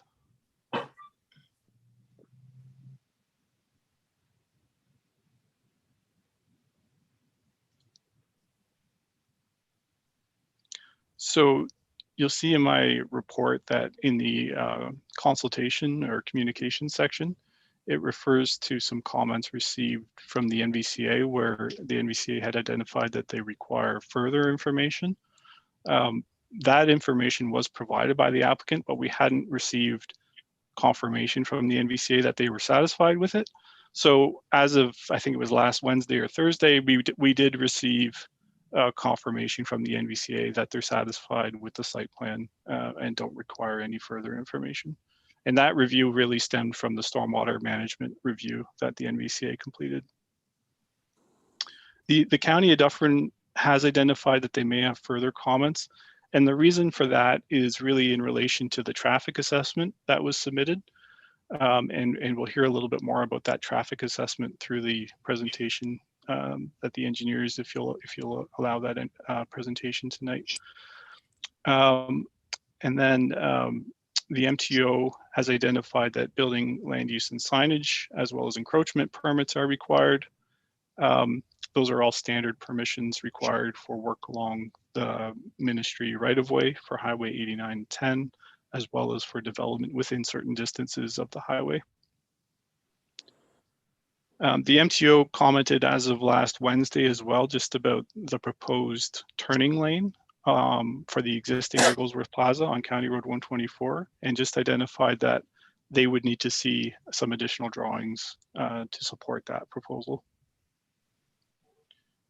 I guess the last one I'll just make mention of is the Upper Grand District School Board has had ongoing comments and discussion with both ourselves and the applicant about pedestrian access and facilities for this development. Not so much in relation to the commercial block, but making sure there's a safe pedestrian route for students walking to and from area schools. And sidewalk has been provided on the north side of Highway 1089. We are working with the applicant to provide a sidewalk on the east side of County Road 124 between Highway 1089 and the site, the subdivision access. Ultimately, the Upper Grand District School Board was satisfied with that and has cleared their conditions of approval for the subdivision. And the Township of Amaranth indicated no comments or concerns. So that takes us to the traffic impact study, or the traffic assessment that was provided by the applicant since the September meeting. And the discussions I've had with the town's engineers, with the county, with the applicant, and with the MTO regarding the Shelbring East Area Transportation Study. So you may recall last September, council reaffirmed the town's position that there should be an internal connection between the existing Wigglesworth Plaza and this proposed development. And if I can skip back for a second, that internal connection had been shown about in this area, somewhere in there. That was circulated and discussed with the MTO, and the MTO said that they would not permit that or did not support that because they were concerned about the impact to the drive-through for the Tim Hortons, and that there's inadequate space on the existing plaza site for an outside lane to carry traffic that may be coming to and from the two sites.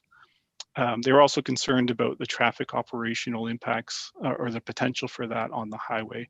For example, if people were using Wrigglesworth Plaza to access the larger retail development, which from MTO's standpoint, the accesses to the existing plaza, B1 and B2 shown here, are not, they wouldn't be permitted by today's standards because they're too close to the intersection. The reason that the Shelbring East Area Transportation Study, or SEAT study, recommended an interconnection is that it recommends that over time with traffic growth and development, this raised center median on County Road 124 be installed, which would limit this driveway into the Tim Hortons Plaza to a right-in, right-out movement only. And that would mean that both that driveway as well as the two driveways on Main Street would all be right-in, right-out, which would limit the access and means of egress to and from that plaza, including the gas station and this plaza. I'll just highlight one other thing, which is that driveway A1, shown here for the existing gas station, has actually already been removed and consolidated with A2. So there's one driveway that, working with those two property owners and MTO back when this plaza was updated, that driveway was closed off. So there's 3 driveways remaining for these 2 properties. So the purpose of the traffic assessment that was completed, and I'll speak to it briefly and then let Fieldgate kind of give you a little bit more information, was to determine, is that raised center median still an appropriate recommendation? And if so, when would it be needed? Or is it possible, or is it feasible to keep this driveway open for the Tim Hortons Plaza for full move access? So basically people can continue to turn left into it and turn right and left out of it. So that was really one of the purposes of the traffic assessment, because if that can remain open, the general assumption from that traffic assessment is that you don't need to have an internal site connection over to the new signalized intersection over here. Again, this is just the blow up of that, showing what the intent was with the East Area study. It didn't detail exactly where the sites would interconnect. It was just showing that there would be some kind of internal connections either to the north or to the east, to allow traffic from this plaza to access one or both of those intersections if this became a right in, right out access. So the applicant has provided a drawing to illustrate functionally how a dedicated left turn lane could be provided for the existing Tim Hortons driveway. So this is the existing 2-way driveway for the Tim Hortons. The drive-through exits somewhere over here. And right now, one of the problems with that driveway is that it's within the taper lane and parallel lane of the turning lane for the intersection. So cars coming southbound or this way on 124 pull into that lane, and in order to turn left or eastbound on Highway 1089. And so the concern from the SEAT study was that as traffic grows in the area with development, there'll be a queuing of cars in this laneway. And if the cars queue all the way past this driveway, people won't be able to turn left out of the plaza. Or they will have difficulty turning left into the plaza because of the multifunctionality of this laneway for both the driveway and the intersection. So that's a bit of an intro as to what the traffic assessment looked at. Again, with council's indulgence, and I've got some graphics I can keep up on the screen if needed or put back on the screen. I think it's appropriate at this time if we can hear from the traffic engineers who prepared the study to give you a bit more of a condensed or maybe an elaborate summary of the analysis that was completed to evaluate whether site interconnection should be provided. Does that sound okay, Yeah. Mayor Mills? Yeah, that's great. Okay, so at this point, I'll turn it over to, I think it's John and Paul. Yep. And Rao. Hi, Paul. I see Paul's turned his camera on. Yeah, great. So I'm going to give the presentation tonight. Mayor Mills, and I've got John and Rao for if we have some more specific traffic detailed questions that I can't answer. So Steve did a very good job there of explaining the situation and probably covered off 60% of the discussion points that I was going to raise, which is mostly the background information. The interconnect issue has been around since 2012 when the seat study first proposed it. And it wasn't really until Fieldgate developed the site plan design that we were really able to look at the technical pluses and minuses of making an interconnection. Steve touched on a couple of the challenges. One of the challenges that he didn't mention was the grade differential between the two sites. Rigglesworth Plaza is up at the grade of County Road 124 and Highway 89. And the Fieldgate Plaza is about 1.5 meters below that. It does not connect to 89, so it's not at the same level. You'll recall that, I think it was 3 years ago, we made an application for a site alteration permit, and we did bring in about 200,000 cubic meters of material for the Fieldgate overall development to raise the site, but there was no way we were going to be able to raise it up to the level of the Rigglesworth Plaza. So an interconnection along that east limit of the Rigglesworth Plaza was a very difficult grading challenge as well.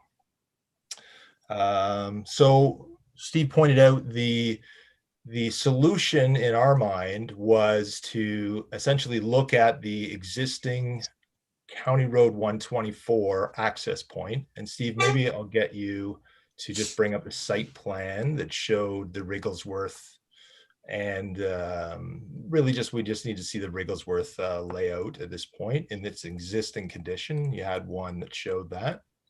That's it. So the real question is if as per the seat study, there was going to be a median ultimately extended up 124 from 89, which would block full movement access to that access point to Rigglesworth. And that's what was recommended as a traffic control measure in the seat study. So our assessment basically looked at whether that was actually required to extend past that Rigglesworth access point.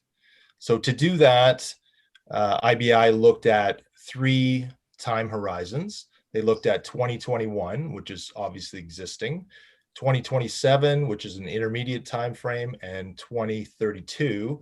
These timeframes generally coincide with the original seat study as far as short-term, intermediate, and long-term visions for traffic. And what we found was, in a nutshell, that the queuing, the left turn queuing for 89, at no point does it back up past the access point for Rigglesworth. And the traffic analysis uses specific parameters to measure that.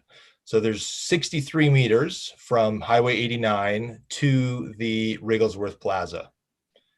And in the existing condition, the 95th percentile, which is 95% of the time, the traffic queues to 43 meters from 89. So that is how the traffic report looks at whether or not it's functional or not functional. It doesn't look at the peak, it looks at the 95th percentile operational data. And for the existing condition, that queues to about 43 meters. For the 2027 percentile, or sorry, the 2027 timeframe, and that's post Fieldgate development, the queue length is about 55 meters, bearing in mind again that the distance to the intersection is 63. And then in 2032, with the addition of more background traffic and whatnot, it is again about 55 meters. So there is a deficient situation out there today. And Steve, I'll maybe get you to flip to that the colored plan showing the lane configurations.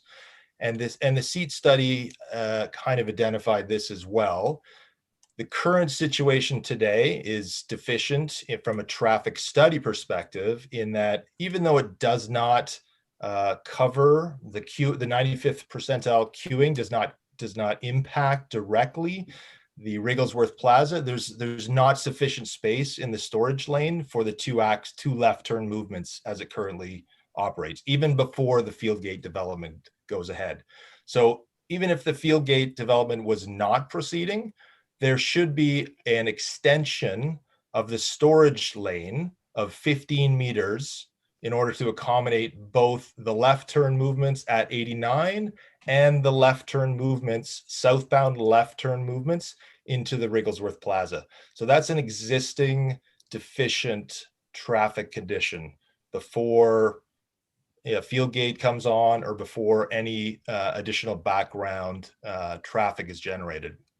Now, when you move to 2027, that deficiency, now that we have more background traffic and the addition of some of the Fieldgate traffic, the storage deficiency is about 25 meters in that left turn lane. And when you get to 2032, it requires about 30 meters of additional left turn storage for those two intersections, or those two access or left turn movements to function properly. So I'll make the point that, even if Fieldgate was not proceeding here, there's an existing deficient length of that left turn. And again, if Fieldgate was not around in 2032, it would still require a 25-meter extension due to all the background traffic that's projected through this area in 11 years' time. So, the assessment basically says that in lieu of the interconnect between the two properties, an improvement to this southbound left turn lane should be made, which would maintain full movement for the Rigglesworth entrance on 124 and meet traffic control requirements with respect to storage lengths and queuing lengths between 89 and that access point for Rigglesworth. So the raised median essentially can be reduced so that it does not impact the left turn access into the Rigglesworth Plaza. So I'm happy to answer any questions you might have. And if anybody got to page 308 of the traffic assessment report, I have the traffic engineers online too, and they could answer the detailed modeling. All right. Are there any questions for Paul? Sir, Steve, could I just get you to turn off the share screen? I can't see everybody. Sorry. Councilor Bernardo.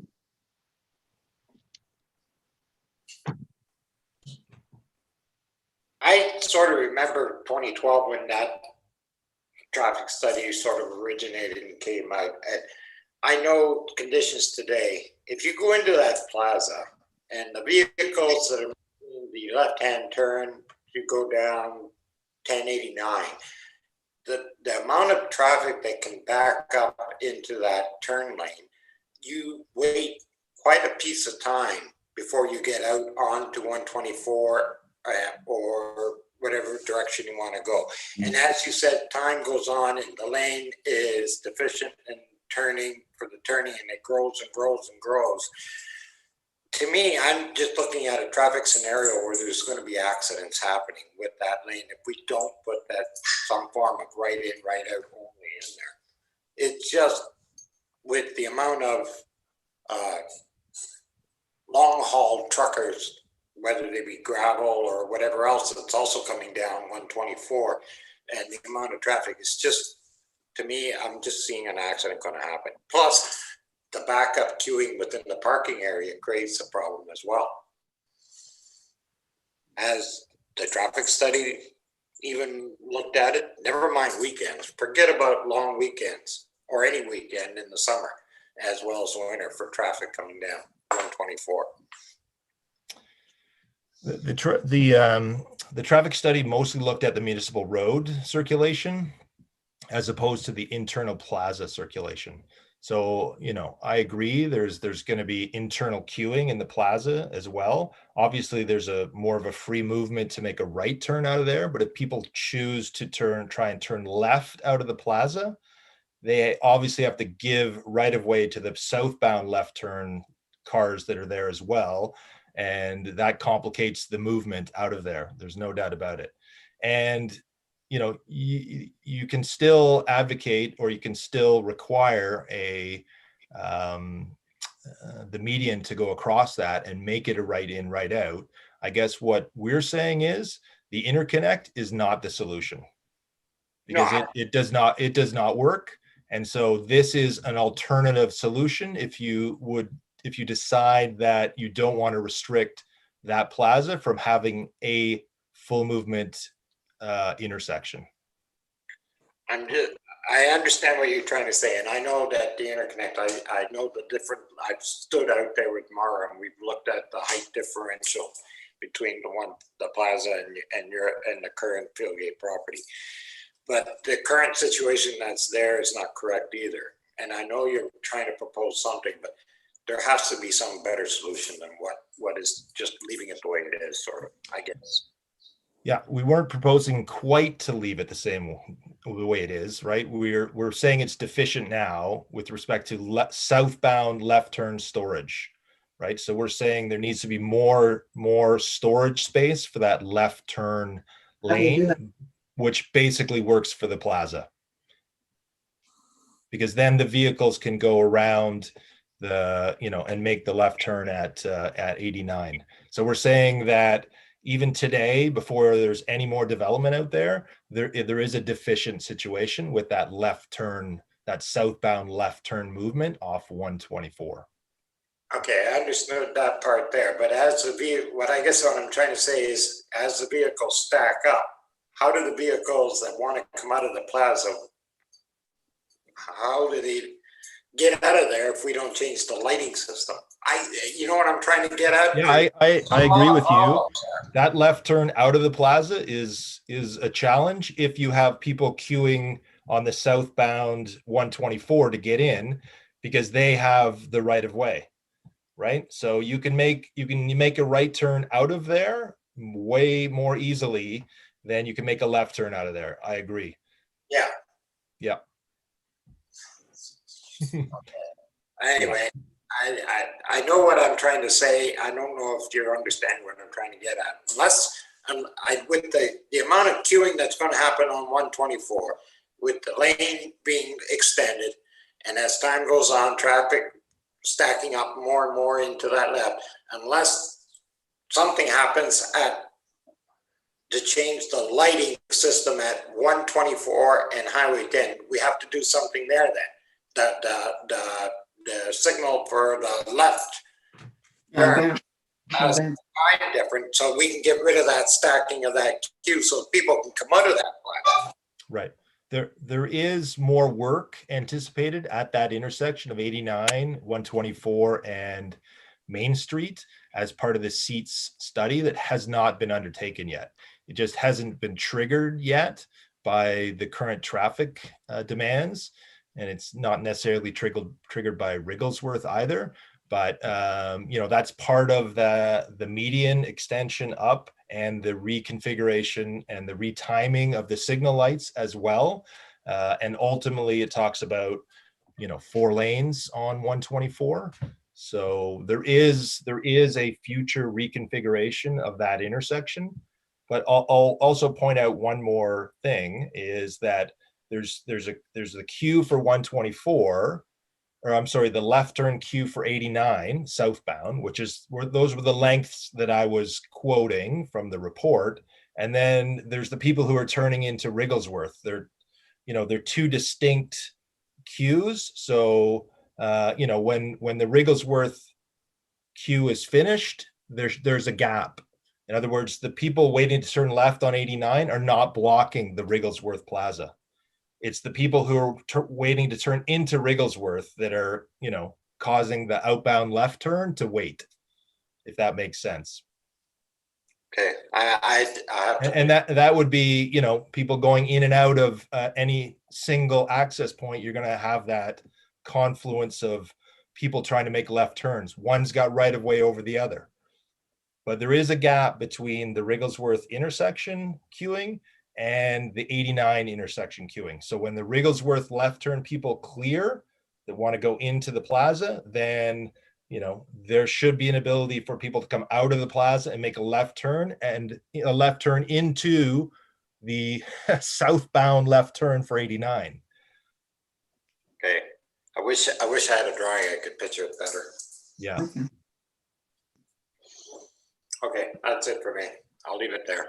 I'm trying to picture everything. It's definitely a complex scenario, and that's why, you know, there was we didn't start out to write a 300-page traffic assessment, but there's a lot of things to consider. You know, there's a lot of traffic through that intersection, obviously. So. Okay, Deputy Mayor Anderson. Thank you. This question actually is for Steve.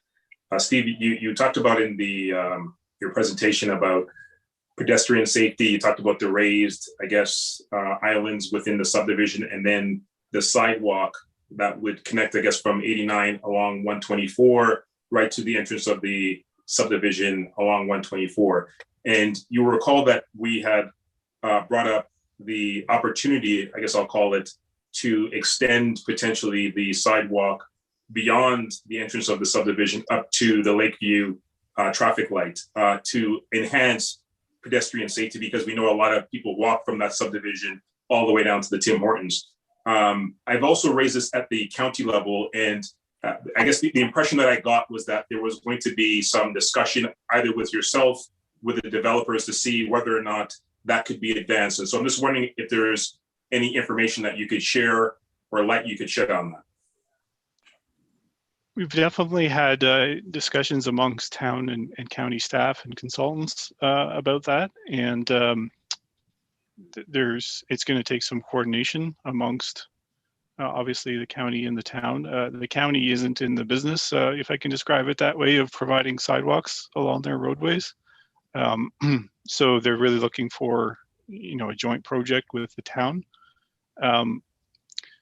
The sidewalks, just so to give an example of that, the sidewalks that will go in along the county road as part of the subdivision, there's a requirement by the county similar to MTO's requirements, where the town enters into an agreement with the county and with MTO that they'll take over maintenance and repair and basically ownership, although it's not in a town right of way, you know, ownership of those sidewalks. So all of these sidewalks become the responsibility of the town.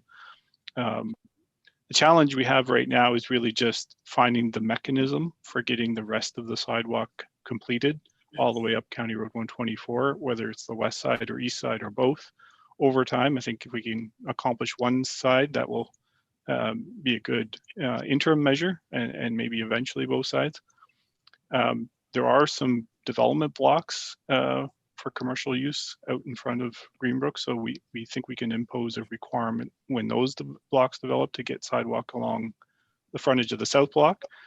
That fixes part of it. The rest of it, there's no defined kind of timing or plan at this point, because there's no development along that frontage. But we're going to continue to review that amongst town and county staff so that we can, you know, through development charges and other processes, define those costs, figure out who's going to establish reserves for those costs, and then at what point in time there's sufficient funds there to put that sidewalk in. And the one advantage of having some of this work for the Fieldgate site is it's a bit of a model of how you can install a sidewalk along this profile of a roadway. There was some question prior to all the design work that's gone into the county road improvements, whether it would be possible within the right of way because of the ditches and the rural profile of the road. But it's been demonstrated it is possible, and not only with the current condition, but if the county road is widened with additional lanes in the future. So that's good. We've got a bit of a model to work with, and now we just need to figure out kind of the funding strategy and timeline for the rest of the sidewalk.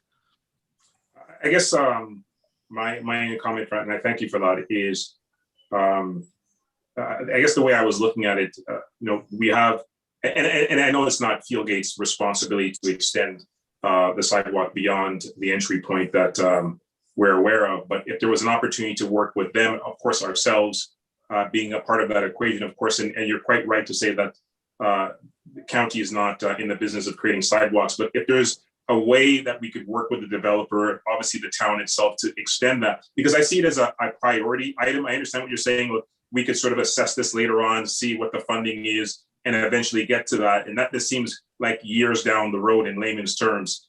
And with this project fully underway, we could only envision a number of people continuing to walk along that sidewalk. And my fear is somebody's going to get struck. We're talking about traffic just getting into Tim Hortons. Just picture all that traffic with people walking on the curb at night as well, without proper lighting in that area. So this is not necessarily for you, Steve, but I would like to see this as a priority item being considered. And if you have to allocate funding, then let's figure out how we could do that, I believe, sooner than later. So that's just my general comment. Thank you. Okay, thank you. Steve, back to the interconnectivity question. Could you put the site map or site plan map back on the screen?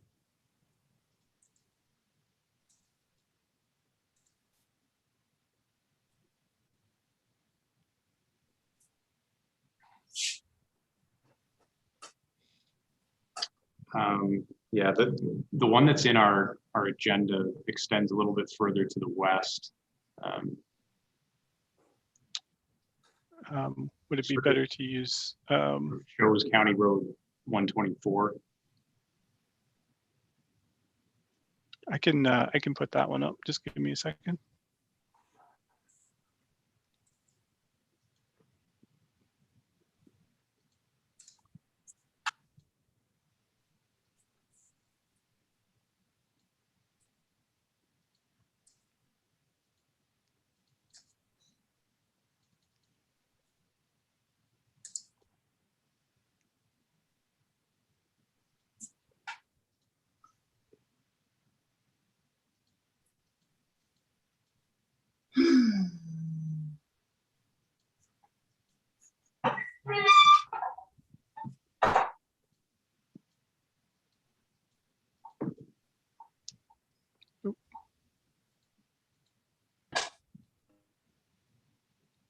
Can you see that okay? Yep, that's the one. So what I was thinking, and I mean, I preface this by saying clearly I'm not an engineer or a traffic consultant, but I mean the problem that we're confronting, excuse me, with that one point of ingress and egress for the Wrigglesworth Plaza, is that regardless of where traffic's coming from, I mean, it's all being funneled into that one point of entry. So what I'm wondering, and this wouldn't provide an immediate solution, but it might be something we could look at down the road. The last remaining block in the Fieldgate development, that you're pointing at there, on the north side of that block, there will be an entranceway off of 124 into Fieldgate, right? Yep, there'll be a road right up here. Yeah. So would there be an opportunity when that block goes to development to run sort of an access road right alongside 124, parallel with the county road that would connect into Wrigglesworth Plaza parking lot as well? I see Councillor Donato shaking his head. So we did look at some of those options with the applicant, and grading is still a bit of a challenge there. That's not necessarily something that can't be overcome. I think it's more of a concern that this block is, well, for pre-application purposes, is identified or almost exclusively residential uses. So then you just get some, unrelated traffic coming through the residential neighborhood. The one tricky part is up if I can go to a different, well, I don't have a different drawing in this file, but where this would come out then at Anishinaabe. So that's the new road that will connect to County Road 124. It has to be a minimum distance away from County Road 124. So the first point of intersection permitted between Anishinaabe and anything east of 124 is actually right where Potawatomi comes into it. Wow. So it would have to come back to Potawatomi. Yeah. So somehow do a bit of an L shape over to here. So not necessarily impossible, but if you can visualize most of this as being, most or all of this being residential, the downside is, and what we were hoping to avoid through all of this discussion about interconnection, is to keep the commercial and consumer traffic amongst the commercial sites as much as possible, and not have it kind of penetrate into the residential parts of the subdivision. Yeah. If this were completely a commercial block, I think that would be an option, but because it's looking like it's going to be more high density residential, it may not be as suitable. Sorry, Your Worship. I was shaking my head because going down 124, I wasn't sure that would, but why couldn't that interconnect go more closer to the commercial rather than to 124? If we go back to what the mayor mentioned. I need you to explain that a little bit. So put that drawing back up that you just had. Rather than having it close to County Road 124, move it closer to the commercial, to the other side. Somewhere over here? Yeah, connect from there straight up to Potawatomi. Right. So the only thing then is, Tim Hortons. Yeah, it has to come into the Tim Hortons site. You'd have to over here. But it's coming into that laneway that's currently there. It's what I'm saying. You've got that back laneway behind where you turn, right there where you go back to where your arrow was. Here? No, the other side. Back to where your arrow was on the other side. That laneway, you see what I'm saying? That go from Potawatomi right down to the laneway. That goes behind there. Back in here? Back, right to the end of the property. There, that laneway, straight up to Potawatomi. Yeah, right. You gotta go through and pick up your food. That way there, it's right tight to the commercial. Walter, it's the drive-through to Tim Hortons. It's the drive-through, yeah. You have to go that way. I think the only way that would work is, I mean, if it ran down along the boundary of the commercial line and then go westward down here, over there, yeah. But yeah, so there's the other factor is that there's over here, there's in-ground earth bins, so that's their waste enclosure. And then I think over here, it's just, there were earth bins shown. I think it might just be like a movable waste dumpster. I'd have to double check. So, but both of those are kind of established as their waste pickup and removal locations. We did definitely look at that though, like bringing in something along kind of the periphery of the two sites and then into this location. It's possible. You just have to, you reduce the development capacity of that block.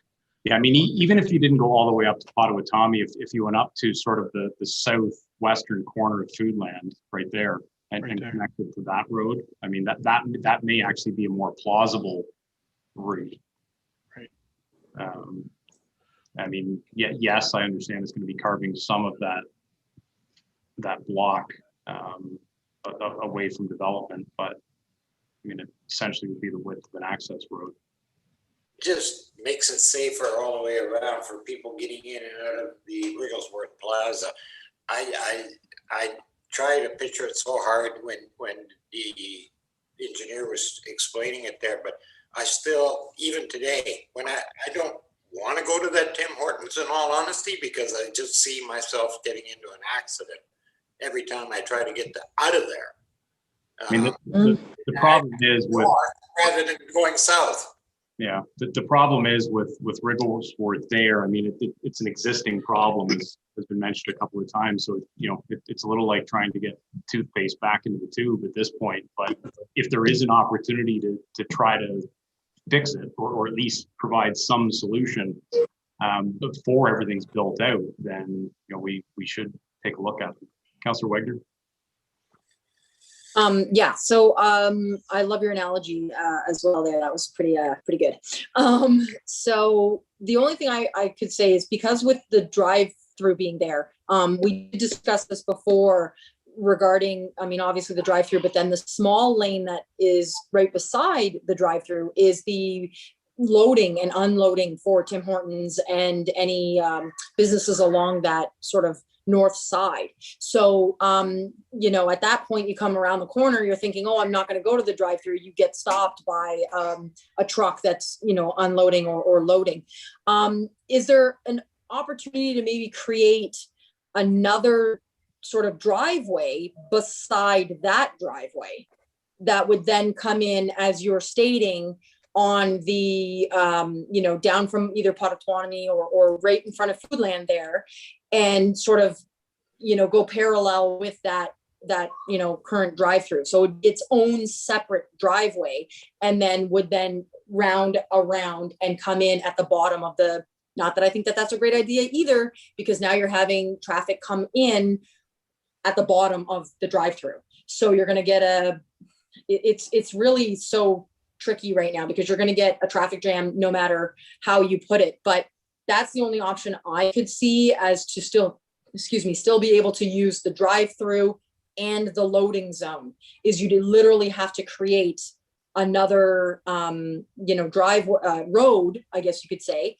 beside that, and use that as its own separate entity, as a, you know, east and west traveling road entering the plaza that way. So that's just my idea. Councillor Fegan? Thank you, Mr. Mayor, and thank you guys for the presentation on this whole thing. I think, I mean, we've gone in circles on how do we solve the issue with the Wrigglesworth Plaza consistently now for, I've even lost track of how long it's been at this point. But especially after seeing this recent report, again, I have to agree. I don't think that it's Fieldgate's issue that we have to deal with in the Wrigglesworth Plaza. The biggest issue I find is that one entrance that's right there on the 124. The biggest backlog that we have is the people internally within that parking lot itself, and then trying to turn left to go south onto 124 down to Main Street. Realistically, I think our problem is not dealing with Fieldgate. I think it has to deal with Wrigglesworth Plaza itself.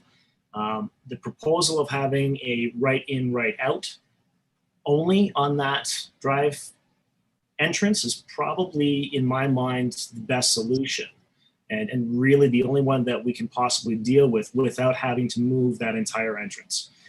Realistically, that entrance in my mind should have been moved down to the end of that drive-through in the first place, but this is what we're dealing with at this point.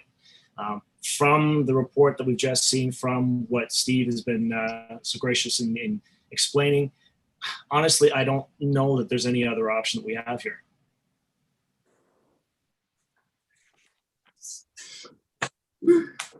Okay. Anything else for Steve? Either on the traffic issue or more specifically on the site plan, which is the actual subject matter? No. Okay. All right. So the report that's embedded in, or the resolution rather, that's embedded in the agenda reads as follows: be it resolved, the council receives report P 2021-24 for information, and the site plan application SPA 20-02 be approved, subject to the following conditions. Number one, that the owner enter into a site plan agreement with the town of Shelburne, and number two, that the owner submit final site plan drawings and information addressing review comments to the satisfaction of the town engineer and the town planner, and satisfying the requirements of the MTO in the county of Dufferin, including provisions to be included in the site plan agreement to provide for implementation of the recommendations of a final traffic assessment and functional design study for the development. and that leave be given for the reading and enacting of bylaw number 36-2021, being a bylaw to enter into a site plan agreement with Shelbring Commercial Developments Limited, substantially in the form attached to the bylaw for the commercial development of part of the property at 900 Main Street East. Do I have a mover and seconder for that? Moved by Councillor Bernardo, seconded by Councillor Fegan. Is there any further discussion on that? All in favor? That's carried. Okay. Thanks, guys. Thank you. Your worship, I was wondering if we have a bio break. I've only been sitting here for about almost 3 hours now. I had planned to get through the next two just so we could let Steve go. Is everybody okay to hang on for a few more minutes? Just so we're not making Steve wait for our break. I think the next two should be pretty quick. They're both zoning law or zoning bylaw amendments, which were previously deferred pending council's receipt of the allocation study that we got at the last meeting. So the first one was with respect to 105 Mill Street. We've had a good discussion on this in terms of its merits on a couple of occasions. Are we ready to make a decision now that we have that report in hand? Okay. So the recommendation still is that that the bylaw be enacted by the mover and seconder. That Councillor Bernardo. Seconder. Councillor Hall. Any further discussion? All in favor? It's carried.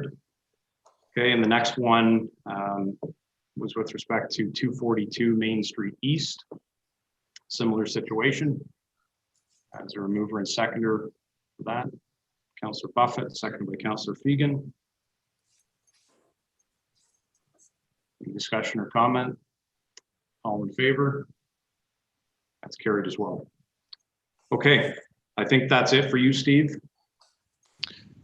If I can ask Denise whether you want me to stick around for the Jack Downing Park, I can come back. It's no problem. Hi, Steve. I think we're good. Okay, great. Well, I appreciate council's indulgence in moving those items forward, and have a great night, everyone. Thank you. Thanks, Steve. See you soon. All right, let's take a break and try to be back in 5 minutes or so.